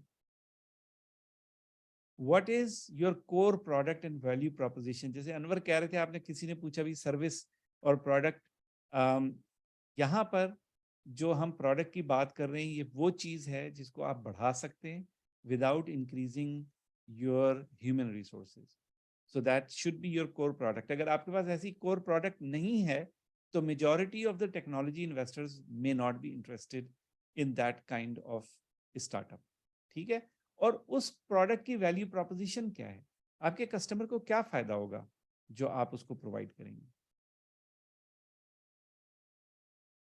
आप अपने कंपटीशन के मुकाबले में डिफरेंट कैसे हैं और आप कितने स्ट्रांगली उस पोजीशन को होल्ड करते हैं. क्या आपके पास कोई पैटेंट है, क्या आपने कोई ऐसी चीज बना ली है जो कोई दूसरे ने बना ही नहीं है, वो बना भी नहीं सकते, उसकी जो नॉलेज है वो इतनी गहरी है कि वो दूसरे लोगों के लिए बनाना मुश्किल है. मीन्स किसी ने मुझसे कहा कि एक बड़ी कंपनी है, उसके साथ compete करने के लिए हम एक नई चीज लेकर आ रहे हैं जिससे हम फूड पांडा से compete कर सकेंगे. तो मैंने उनसे कहा कि फूड पांडा को ये फीचर ऐड करने में कितना टाइम लगेगा, how much time would it take. मतलब आपने एक फीचर ऐड कर दिया, हम एक फीचर पे फूड पांडा से compete करेंगे. तो अगर फूड पांडा से अगर फीचर पे compete करेंगे तो उसको डिफेंड कैसे करेंगे. फूड पांडा तो दूसरे दिन ही बोलेगा लो मैं भी ऐड कर देता हूँ फीचर, उनके पास तो बहुत बड़ी टीम है, वो शायद आपसे पहले ही कर दें. ठीक है. Who are your customers and how have you validated their need and appetite for your product? क्या वो वाकई में लेना भी चाहते हैं आपकी प्रोडक्ट, वो कैसे आपने वैलिडेट की है, अब तक की आपकी ट्रैक्शन क्या है. ठीक है. How you are enabling your customer to find your product, कैसे आप अपने कस्टमर को इनेबल करते हैं, किस तरीके से उस तक पहुंचते हैं. हाउ आर यू और विल जनरेट रेवेन्यू, ये बहुत इंपॉर्टेंट है. अगर आपने अभी रेवेन्यू जनरेशन शुरू नहीं की है, this is one of the very important questions, क्योंकि आपका इन्वेस्टर आपसे ये पूछेगा भाई पैसे कहाँ कब आएंगे वापस. ठीक है ना. पैसे तो जब ही आएंगे वापस जब आप रेवेन्यू बनाना शुरू करेंगे. ठीक है. What is the scope for scale, बढ़ेगा कैसे. जैसे अनवर ने कहा कि इसको, हाँ भाई अदनान अपने माइक्रोफोन को म्यूट कर दें. अच्छा, तो स्कोप और स्केल, फॉर स्केल क्या है आपका, बड़ा कितना कर सकते हैं, कितनी तेजी से कर सकते हैं. What are you choosing to measure, आपने अपनी कंपनी में, अपनी स्टार्टअप में किन चीजों को मेजर कर रहे हैं और क्यों कर रहे हैं. क्या आप अपने यूजर्स को मेजर कर रहे हैं, आप अपने फीचर्स को मेजर कर रहे हैं, कस्टमर की वैल्यू को मेजर कर रहे हैं, रेवेन्यू को मेजर कर रहे हैं, क्यों कर रहे हैं. ठीक है. नंबर ऑफ साइनअप्स को मेजर कर रहे हैं, नंबर ऑफ विजिटर्स को मेजर कर रहे हैं, लॉट्स ऑफ थिंग्स. अभी तक की आपने कोई पैसे रेज किए तो वो क्या है, आपकी हाइपोथेसिस क्या थी जिससे आपने स्टार्ट किया था अपने स्टार्टअप. जाहिर है कोई ना कोई तो आपने कहा होगा ना कि जी मैं ये बिलीव करता हूं कि लोगों को इसकी जरूरत है किसी चीज की. वो एक हाइपोथेसिस थी, उसको आपने प्रूव करने या डिसप्रूव करने के लिए क्या किया है. इस राउंड से आप क्या प्रूव या डिसप्रूव करना चाहते हैं, कि आपके दिमाग में कोई ऐसे ख्यालात हैं. How much capital do you estimate to need to achieve the next set of milestone. बहुत सारे entrepreneurs they try to raise a lot of money. Instead of raising a lot of money, if you make it in rounds, it is better for the investor and even better for the entrepreneur, because you are in a better negotiation position in the next round. अभी तो आपकी value कम है, next round में ज्यादा हो जाएगी. अभी आपके पास कितना रनवे है. ठीक है. कितने महीने आप और चला सकते हैं, आपके की रिस्क फैक्टर्स क्या हैं जो आपको नेविगेट करने. क्या आपके पास पार्ट टाइम डेवलपर हैं जो कहीं और जॉब कर रहे हैं और उनके पास टाइम नहीं है, ये रिस्क फैक्टर है, आपकी चीजें डिले हो जाएंगी. So what are those risk factors. क्या आपने सोचा है कि आपका ये बिजनेस फेल कैसे हो सकता है, क्यों हो सकता है, और सक्सीड क्यों हो सकता है, किन रीजंस की बुनियाद पे, वो क्या रीजंस हैं जिनकी बुनियाद पे आप कहेंगे कि ये सक्सीड हो सकता है, और कौन सी रीजन है जिनकी बुनियाद पे ये फेल हो सकता है. And the last very important question जो हर एंटरप्रेन्योर को ज़बानी याद होना चाहिए, हर वक्त पता होना चाहिए, कि उसके यूनिट इकोनॉमिक्स क्या है. पाकिस्तान के अंदर एक दो बड़ी बड़ी एग्जांपल्स हैं जहां पे स्टार्टअप्स ने यूनिट इकोनॉमिक्स पे काम नहीं किया और पैसे रेज करने के बाद भी बंद हो गई. तो unit economics are very important, कि आप एक यूनिट सेल जो कर रहे हैं उसकी क्या इकोनॉमिक्स है, क्या आप उसके ऊपर पैसे बना रहे हैं और कितने बना रहे हैं, ठीक है। तो ये सवालात चीट शीट है आपके लिए, और ये आपको इतनी आसानी से नहीं मिलेंगे जो अनवर ने और बाकी तमाम लोगों ने मिलके इसके ऊपर काम किया है। तो आप भले इनके बारे में सोचें, इनके बारे में आहिस्ता आहिस्ता जवाब लिखें, लेकिन these are important questions for your success and these are important questions that are in the investor's mind. अब मेरा यहाँ तक का काम खत्म हो गया। Open for all the questions. 2 लोगों ने हाथ उठाए हुए हैं, अयूब ने और इमरान अब्दुल गनी ने। तो पहले हम अयूब को मौका देते हैं और फिर इमरान अब्दुल गनी। जी अस्सलाम वालेकुम। वालेकुम सलाम। सर मैं जूम पे भी नया हूँ और फर्स्ट टाइम है कि मैं कोई मीटिंग में ऐसे मतलब स्पॉन्सर या मतलब इन्वेस्टमेंट के लिए आया हूँ। तो मेरे सवाल ये है कि सर आपने बहुत अच्छी तरीके से जो एक्सप्लेन किया वो मुझे सारी बातें समझ आ गई हैं। लेकिन मैं ये पूछना चाहता हूँ कि मैं अगर फ्री टाइम पे इसमें बैठ के अगर कोई डाउट हुआ मुझे तो मैं कैसे फिर इसको मतलब किससे मैं हेल्प ले सकता हूँ? बिल्कुल सही। अनवर, क्या इसके लिए हमने प्रोग्राम बनाया है मेंटरिंग के लिए या इनकी लेटर ऑन क्वेश्चंस के लिए? हाँ, वही उसमें व्हाट्सएप ग्रुप में? हाँ, वही व्हाट्सएप ग्रुप को जो हमने बनाया है उसको एक और वर्जन हम बनाएंगे जिसमें डायलॉग अनेबल कर सकें सबके लिए जो है। तो इसी में ही कर देंगे जी। इसी में कर देते हैं। चले सही है, ठीक है इसी में कर, इंशाल्लाह। ठीक है। तो आप वहाँ व्हाट्सएप ग्रुप में पूछ सकते हैं। अच्छा इमरान, आप सर बताइए। सर एक और सवाल है प्लीज। आप जो व्हाट्सएप आप मुझे बता रहे हैं वो मैं कैसे ज्वाइन कर सकता हूँ? अगर आप उस व्हाट्सएप में ज्वाइन नहीं किया, आपके पास ईमेल आई थी, आप इस प्रोग्राम में कैसे आए? सर वो ईमेल आया था और वहां से मैंने डायरेक्ट जो लिंक था उस पर उसी क्लिक करके मैं उसी ईमेल के अंदर व्हाट्सएप का लिंक भी है, आप उसमें देखिएगा। तो ठीक है उस जी। पे आप क्लिक करके ज्वाइन कर लीजिएगा। बहुत शुक्रिया सर। ठीक है। अच्छा जी इमरान, आप बताइए। जी अस्सलाम वालेकुम। सर मेरा क्वेश्चन ये है कि we are basically an edtech startup, और जो है हमने इस पे we are basically targeting B2C market right now.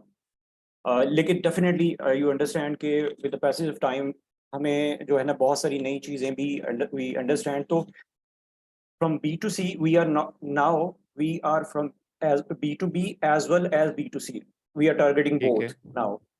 अब जो right now we are also part of Stanford Seed Spark Accelerator program, तो जो डॉक्यूमेंटेशन या जो भी टैम सैम्स फॉर्म और ये सारी प्राइसिंग की चीज़ें हैं वो हम we have done that for specifically for B2C, not for B2B area that is identified later. Okay, so अब ये जो फॉर्म हम फिल कर रहे हैं और जिस पे हमें आपसे गाइडेंस और हेल्प मिल सकती है, should we add that B2B area as well, या फिर हमें वो स्किप करके और सिर्फ B2C मार्केट के एरिया को देखते हुए ही लेके चलना चाहिए? Because adding B2B is huge in perspective for the investor. तो मुझे आपसे एक सवाल करना है इमरान कि जी। B2B और B2C के अंदर इस वक्त आपके अचीवेबल इमीडिएटली आपको कौन सा लगता है कि किस पे आप पहले जाएंगे? सर उसमें इस तरह से है कि B2B में B2C में तो हम लोग इस वक्त यानी इस स्टेज पे हैं कि वी आर सेलिंग, उसमें तो हम लोग फिर तो आपके सवाल का जवाब आपको मिल गया। बेसिकली मैं इसको एक और पर्सपेक्टिव शेयर कर लूं हसन। देखें, बात का बहुत सारी कंपनी B2C को कामयाब होने के लिए B2B करनी पड़ती है। B2B जिसको आप बोल रहे हैं, they become your channel partner to get to the customers. तो वो जो रेफर होती है B2B2C जो है, जो B जो है वो आपका चैनल पार्टनर है।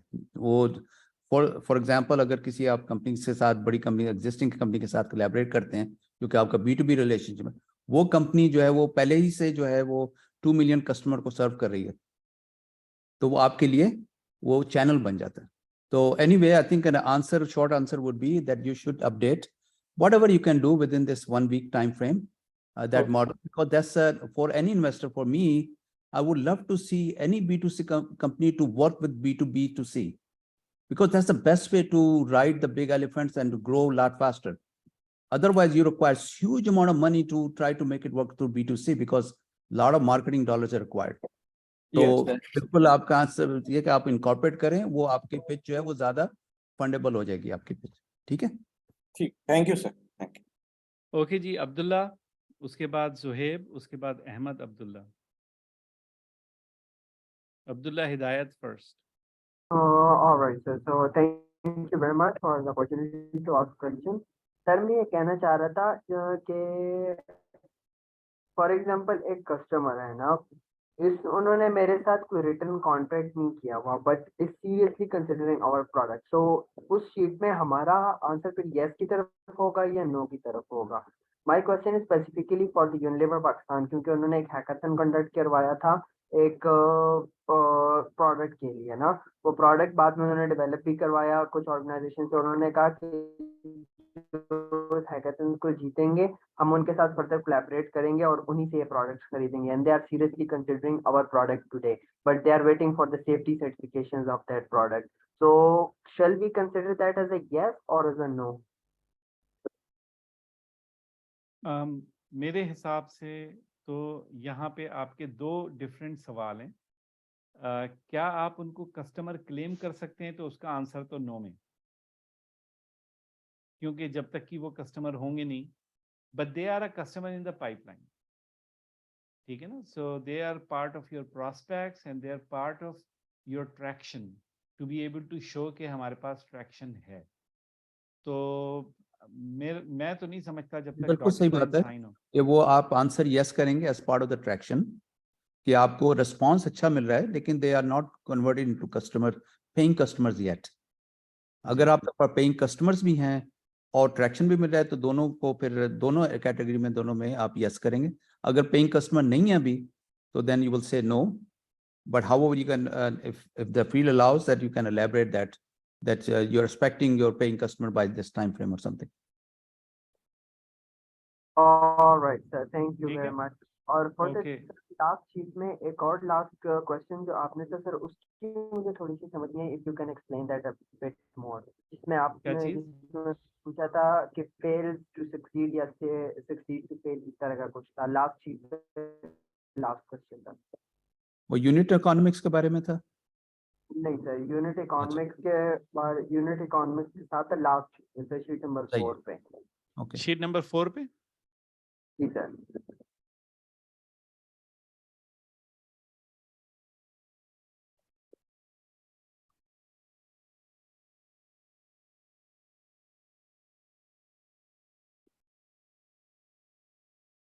अच्छा, मैं शीट नंबर 4 पे जा रहा हूँ. इस दौरान में जुहेब आप अपना सवाल कर लीजिए.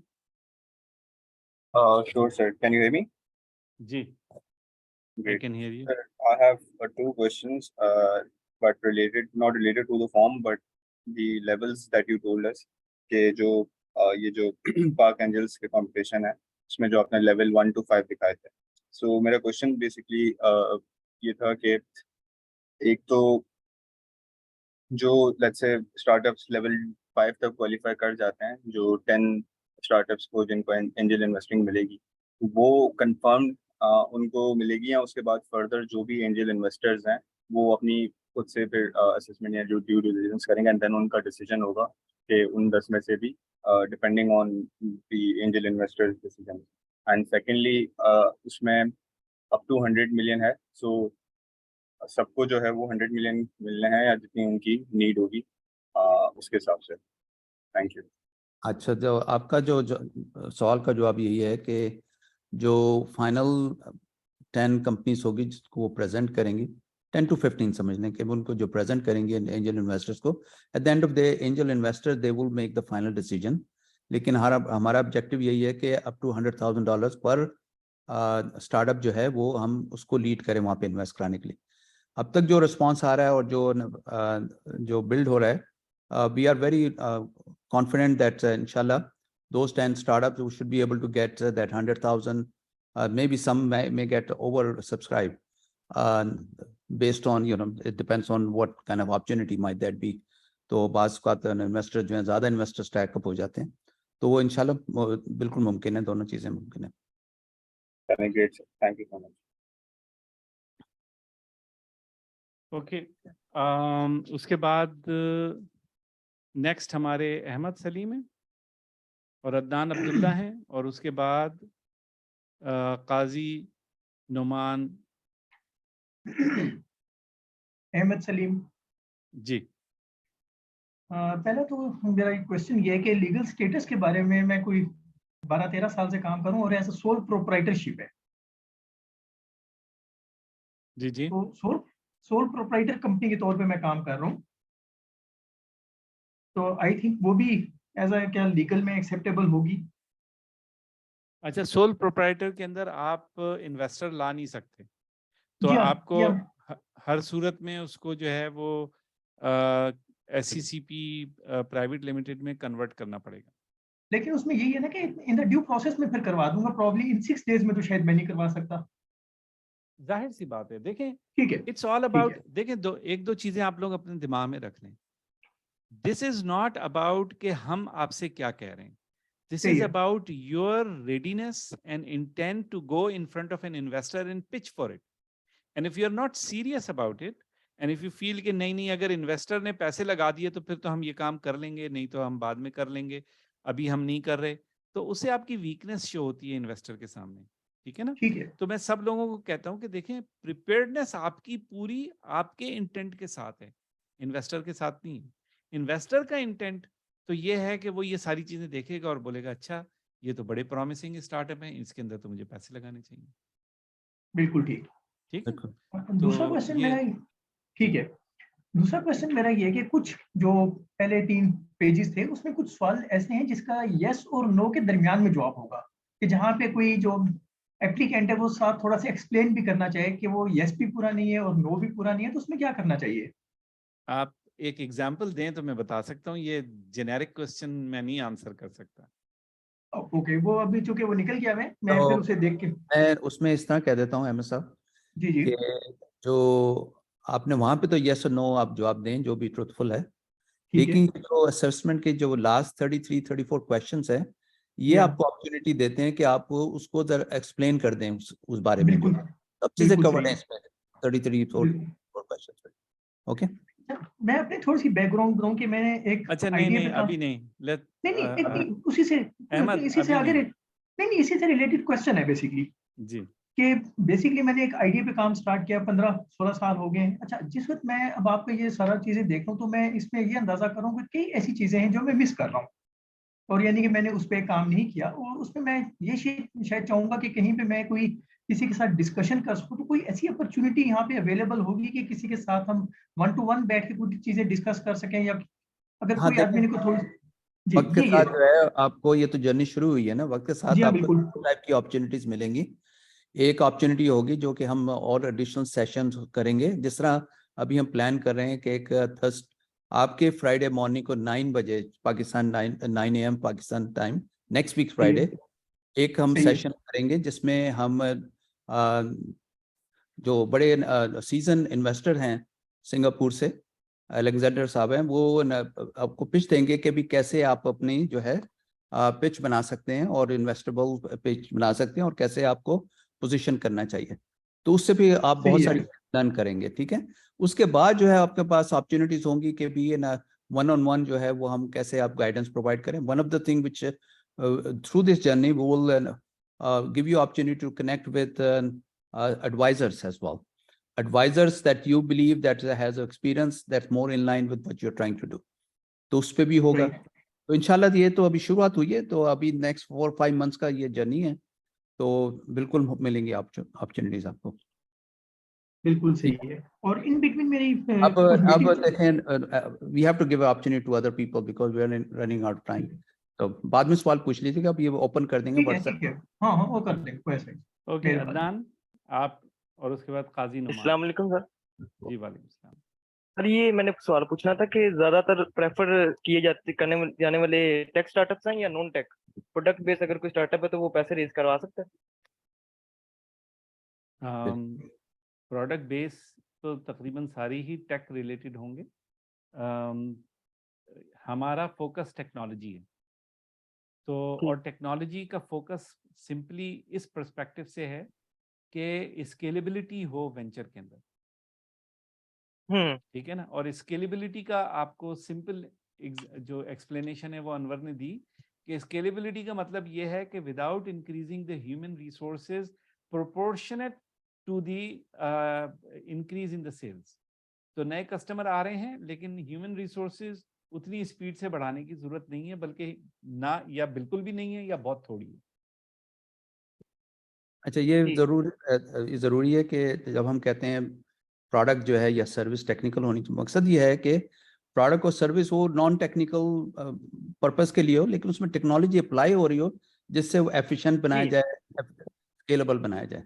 तो इसको जरा ख्याल रखिएगा कि भी जो we believe that technology, digitalization, artificial intelligence is gonna be applied all across various aspects of business life and consumer life. और ये स्टार्टअप जो हैं ये अपॉर्चुनिटीज देखेंगे और वो अनेबल करेंगे। बिल्कुल।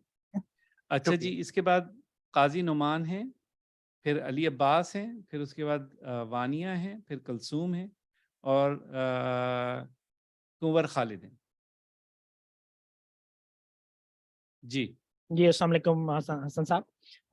मैं जस्ट आपको मैसेज भी कर रहा था, मैं एक पूछना चाह रहा था कि are we done today because I have another meeting and I have to leave for that. So मैं अगर ये फॉर्म के बाद कुछ नहीं है तो मेरे पास इतना ही क्वेश्चन था। Thank you. बस सही है, नो प्रॉब्लम। नहीं, जिन लोगों को जाना है वो जाएं, आज का ये काम था, अब सिर्फ सवाल जवाब है। थैंक यू सो मच, जज़ाकल्लाह। अस्सलाम वालेकुम। Thank you. वालेकुम सलाम। अली अब्बास। अस्सलाम वालेकुम सर।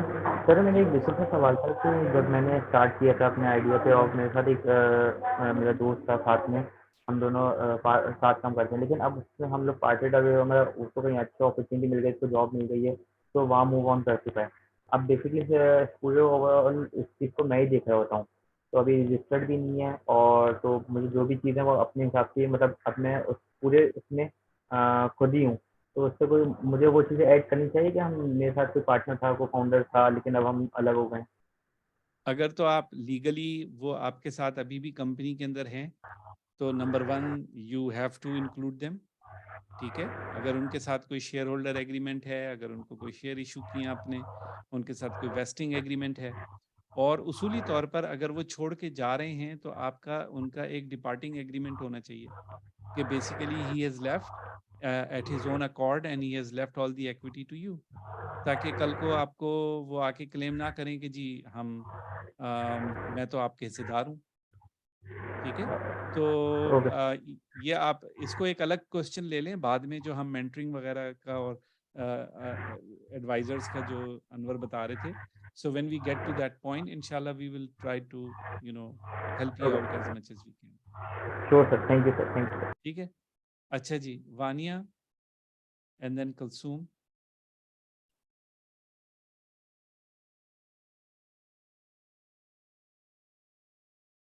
अस्सलाम वालेकुम सर। जी वालेकुम सलाम। मुझे पूछना था कि आपने इसमें पेज में बताया था कि हमें आइडेंटिफाई करना है कि हम किसी एक्सेलरेटर के थ्रू या कोई इनक्यूबेटर से रिलेटेड हैं, तो हम नेशनल आइडिया बैंक के अंदर थे, तो does that count as an accelerator और इनक्यूबेटर और एनीथिंग?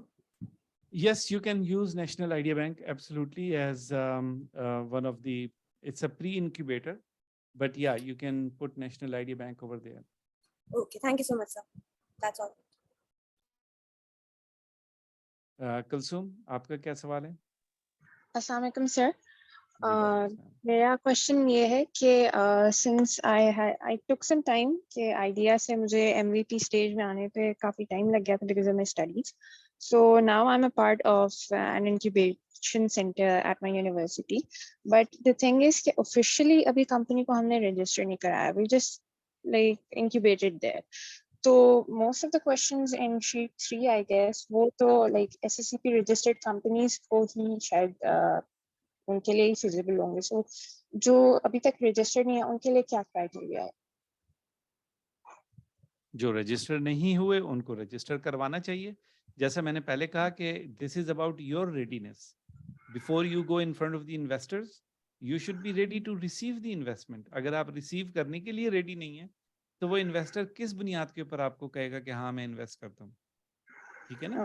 तो ये आपको बिल्कुल, मैं तो जो कंपनी MVP बनाने के ऊपर आ जाती है मैं कहता हूं कि आपने सबसे पहले अपनी कंपनी रजिस्टर करवा लेनी है, क्योंकि आपके जो को फाउंडर्स हैं उनके साथ कॉन्ट्रैक्ट्स हैं, आपका कॉन्ट्रैक्ट कंपनी के साथ है, इंटेलेक्चुअल प्रॉपर्टी असाइनमेंट है, वो सारी की सारी प्रॉपरली मैनेज होनी चाहिए, ठीक है ना। तो आपके लिए बेहतर होगा इस इन्वेस्टमेंट राउंड में आप आएँ या ना आएँ, आप अपनी कंपनी रजिस्टर कराएं और अपनी कंपनी रजिस्टर करा के उसको आगे क्या कहते हैं अपने इनक्यूबेटर से बात करें, उनके पास हो सकता है ये फ्री सर्विस अवेलेबल हो। इस मैडा जो small medium enterprise development authority है, वो लोग free company registration help offer कर रहे हैं स्पेशली विमेन एंटरप्रेन्योर को। तो अगर आप उस प्रोग्राम से फ़ायदा उठाना चाहें तो आप उससे भी उठा सकती हैं, ठीक है। लेकिन आपके लिए अच्छा होगा कि आप अपनी कंपनी रजिस्टर करवा लें। Okay sir, thank you. ठीक है, अच्छा जी, कंवर खालिद।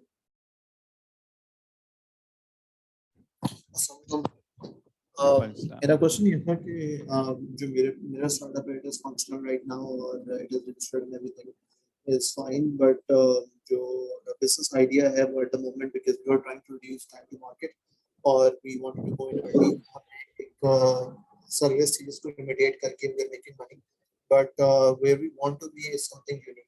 तो इस टाइप के आइडियाज जो है, आर दे कंसीडर किया जाएगा या it has to be something very innovative और वेरी डिफरेंट? आपने बहुत ही वेग डिस्क्रिप्शन दी है और आपकी आवाज भी थोड़ी सी कट रही है, तो मेरी समझ में नहीं आया। आप दोबारा से बताएं कि आप क्या करना चाह रहे हैं। जी। सो एक सर्विस लाइफ शेयर सर्विस थी जिसको हमने इमिटेट किया था और we started offering product to people in the market, we are making money और अभी we are imitators at the moment and we are trying to reduce time to market. इस वजह से इस अप्रोच के साथ हम लोग मार्केट में चले गए थे। इमिटेटर से क्या मतलब है कि कोई और ये काम कर रहा था और आप भी कर रहे हैं? इमिटेटर से क्या मतलब, कोई और भी कर रहा था आप भी कर रहे हैं, यही है? हेलो जी, खालिद। इमिटेटर से मतलब ये है कि जी जी बोलिए। बिल्कुल। अच्छा, मेरे ख्याल में हमारा थोड़ा लैग है वॉइस का मेरे और आपके बीच में। जी, मैंने अपनी लोकेशन चेंज किया है, होपफुली वो इस चीज को फिक्स कर देगी। ठीक। तो यही है कि मार्केट में जो और कॉम्पिटिटर्स हैं वो भी यही काम कर रहे हैं। एक्चुअली हम लोग उस इंडस्ट्री से थे, हम इट डिपेंड्स। जी, तो मैं आपका जवाब दे देता हूँ। It depends on the TAM, SAM and SOM, okay, and it also depends how you R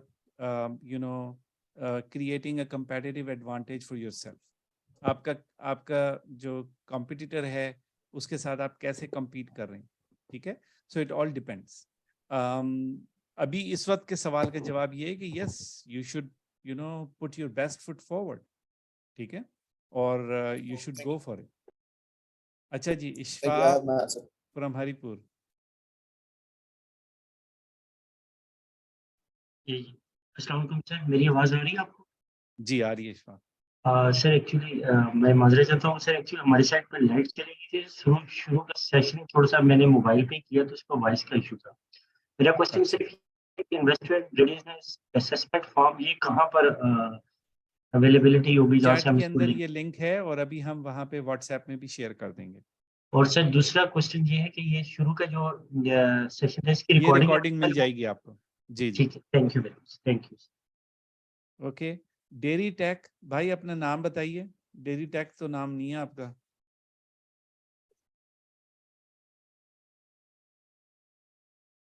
G sir, मैं इमरान हसन हूँ डेरी टेक से। जी जी इमरान बताइए। और मेरा सवाल सर ये है कि मैंने जो प्रोडक्ट बनाई है वो एनिमल फीड है और ये करंटली पाकिस्तान में ये बन नहीं रही जबकि हम इसको इंपोर्ट कर रहे हैं। तो ये मेरी प्रोडक्ट जो है सर ये compete कर सकती है इसमें? टेक्नोलॉजी आप कह लें केमिकल इंजीनियरिंग है बुनियादी तौर पे इस प्रोडक्ट की मैन्युफैक्चरिंग में। और दूसरा इससे जुड़ा हुआ सवाल सर ये है कि इसका जो लीगल कंप्लायंस है उसके लिए मुझे एक कह लें कि भी अच्छी खासी रकम चाहिए है और मैं इसका लीगल कंप्लाइंस अभी नहीं कर सका। मैंने प्रोडक्ट बना के क्यों? तो इसको कितने पैसे चाहिए आपको लीगल कंप्लाइंस के लिए? Means like what kind of compliance are we talking here? Sir इसमें जिस तरह से उनकी है कि भी 1000 यार्ड कवर्ड एरिया चाहिए, ये इसकी एक लीगल कंप्लाइंस के लिए एक शर्त है। तो इसका मतलब ये है कि कम से कम इसमें कोई $1,00,000 ऑलमोस्ट दरकार होंगे कि इस पे हम ये काम कर सकें। सिर्फ इतना कंप्लाइंस, अदरवाइज हम किसकी प्रोसीड नहीं कर कंप्लाइंस है सकते। 1000 यार्ड की? किस चीज के लिए? सर इस चीज को, इस बाईपास फैट है बुनियादी तौर पे, ये प्रोडक्ट जो है इसको बनाने के लिए हमें जो इंफ्रास्ट्रक्चर रिक्वायर्ड है उसमें लीगल कंप्लाइंस ये कहता है कि भी 1000 यार्ड का कवर्ड एरिया हो जहां पे ये बन रही हो प्रोडक्ट। नहीं, लेकिन आपने लैब स्केल के ऊपर तो बना ली है ना, एक स्मॉल सर स्केल के हमने ऊपर। इसको, मैंने स्मॉल स्केल के ऊपर भी मैंने बना लिया है। हाँ तो बस ठीक है। आप you know so you are looking for you know कि आपको एक इंडस्ट्रियल यूनिट लगाना है और Yes, उसके अंदर sir. जाहिर है कि आपको लाइसेंस भी चाहिए होगा, जमीन भी चाहिए Yes, होगी, sir. मशीनरी भी चाहिए Yes, sir. होगी, यही है ना? Yes, sir. Yes, sir. यही अनवर, है। ये इस तरह के मैन्युफैक्चरिंग के ऑप्शंस हमारे इसमें आ सकते हैं? हाँ आ सकते हैं, अगर इनका बिजनेस प्लान और बिजनेस मॉडल ऐसा है जो स्केल कर सकता है और अनमेट नीड्स हैं उसको कवर कर सकता है पाकिस्तान की, और टेक्नोलॉजी के लिए के जरिए जो है आप वो प्रोडक्ट बना रहे हैं, तो there could be some businesses that could be interested in to invest and to make you grow. So yes, you should file for it, and इंशाल्लाह देखते हैं क्या होता है। Sir thank you. ठीक, ओके जी, मेरे ख्याल में सब लोगों के सवाल ख़त्म हो गए और वक्त भी काफ़ी हो गया है। अगर किसी के दिल में कोई हसरत है तो अभी निकाल ले, नहीं तो within 30 I think we seconds should it is we gone. should end the call. We had almost 70 people join, and तो घटते घटते 28 रह गए। 28 रह गए तो ना। सर एक लास्ट क्वेश्चन जरा मैं पूछना चाह रहा हूँ, ये चीट शीट सर जो आपने इन्वेस्टर किया थी ये भी अवेलेबल होगी? जी जी, ये भी अवेलेबल है, कोई चीज़ छुपी हुई नहीं है। ठीक है, थैंक यू सर। ठीक है, तो अगर टारगेट है कि 24 जून तक जो है वो आप फिल आउट करें, जितना भी आपको मुमकिन हो, जहाँ पे यू लैग कर रहे हैं वहाँ पे आप टेक द एफर्ट, जैसे हसन ने कहा, चाहे वो लिंक्डइन का अकाउंट खोल, चाहे वो रजिस्टर तो वो कीजिए। तो Hasan please go. That's about it, guys. Good luck. जी, Can I ask something, please? जी जी पूछ लें। Okay, my name is Sadaf Altaf Loya, and I'm a founder and CEO of Superwoman Pakistan. Basically, it's a feminine hygiene and wellness platform.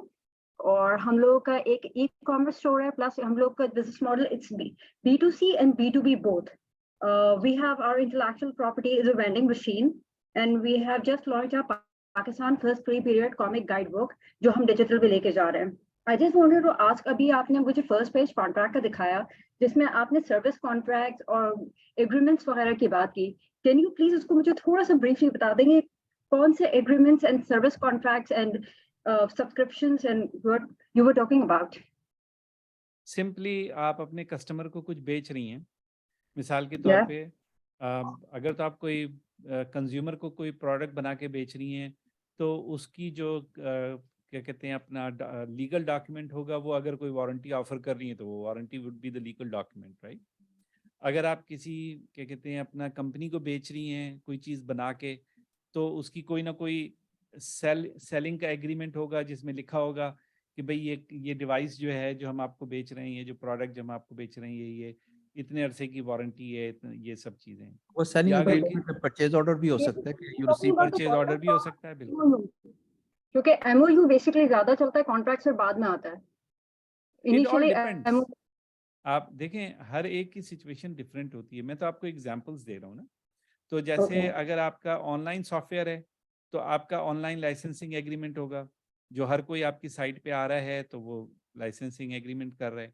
अगर आपकी website है जिस पे आपने ई-कॉमर्स कर रही हैं तो उस वेबसाइट की अपनी प्राइवेसी की और टर्म्स एंड कंडीशंस होंगी, तो वो प्राइवेसी पॉलिसी आपकी उस वेबसाइट पे होगी, that is another document. I think specific to this one, आप ये करें कि आप वेंडिंग मशीन आपने बनाई है, तो वेंडिंग मशीन जो है वो आपने खुद इंस्टॉल की होगी, कस्टमर यूज़ कर रहे हैं, तो उसमें जो भी ना प्रोसेस हो तो शायद एग्रीमेंट डॉक्यूमेंट ना हो, लेकिन अगर आप वो वेंडिंग मशीन अब किसी बिजनेस को प्रोवाइड कर रहे हैं, they would be installing in their premises और अदर एरियाज, उसके लिए कोई एग्रीमेंट डॉक्यूमेंट या एमओयू आपका होगा, तो एमओयू भी आप रेफर कर सकती हैं इस वक्त, क्योंकि पाकिस्तान में बिल्कुल MOU is the first step. Okay, basically अभी आपने कैनवस की बात की थी, तो canvas is basically the projection of the company, 5 years या 4 years प्रोजेक्शन जो होती है वो हमने शो नहीं करनी नहीं, है। आप वो उधर लिंक है कैनवस का, आप उस पर क्लिक करेंगी, you can learn about it. कि Okay. कैनवस क्या होता है, it is a 1 page presentation of your business model. It's a very good exercise to really go through and then be able to see it on one page. Okay, thank you so much. ठीक है, चलें जी, सही है। तो मैं last चीज़ ये कह रहा था कि ये रिकॉर्डिंग भी अवेलेबल होगी, ये फॉर्म का लिंक भी हम आपके साथ शेयर कर लेंगे। आप सब लोगों को बेस्ट ऑफ लक, कि आप लोग, अल्लाह करे कि सब लोग अपने अपने जो मकासद हैं उसके अंदर कामयाब हों, अपनी स्टार्टअप्स को आगे बढ़ाएं, इस इन्वेस्टमेंट राउंड में आएँ, बहुत अच्छी बात है। ना आ पाएँ तो भी तैयारी करते रहें, क्योंकि फिर नेक्स्ट राउंड आएगा तो उस वक्त तक की आपकी तैयारी मुकम्मल हो जाएगी। So not a big deal. अगर कोई वीकनेसेस हैं तो उनको स्ट्रेंथ बनाएं अपनी, उनको कवर करें ताकि आप आगे बढ़ सकें। ठीक है, so good luck to all of you. Thank you guys, अच्छा एंड जी, thank you Thank you very much. Thank you. guys, Allah Allah हाफिज, हाफिज, and Rafiq and Yasrab and Numan, आप लोगों का भी बहुत बहुत शुक्रिया बहुत बहुत शुक्रिया। जी। अस्सलाम वालेकुम।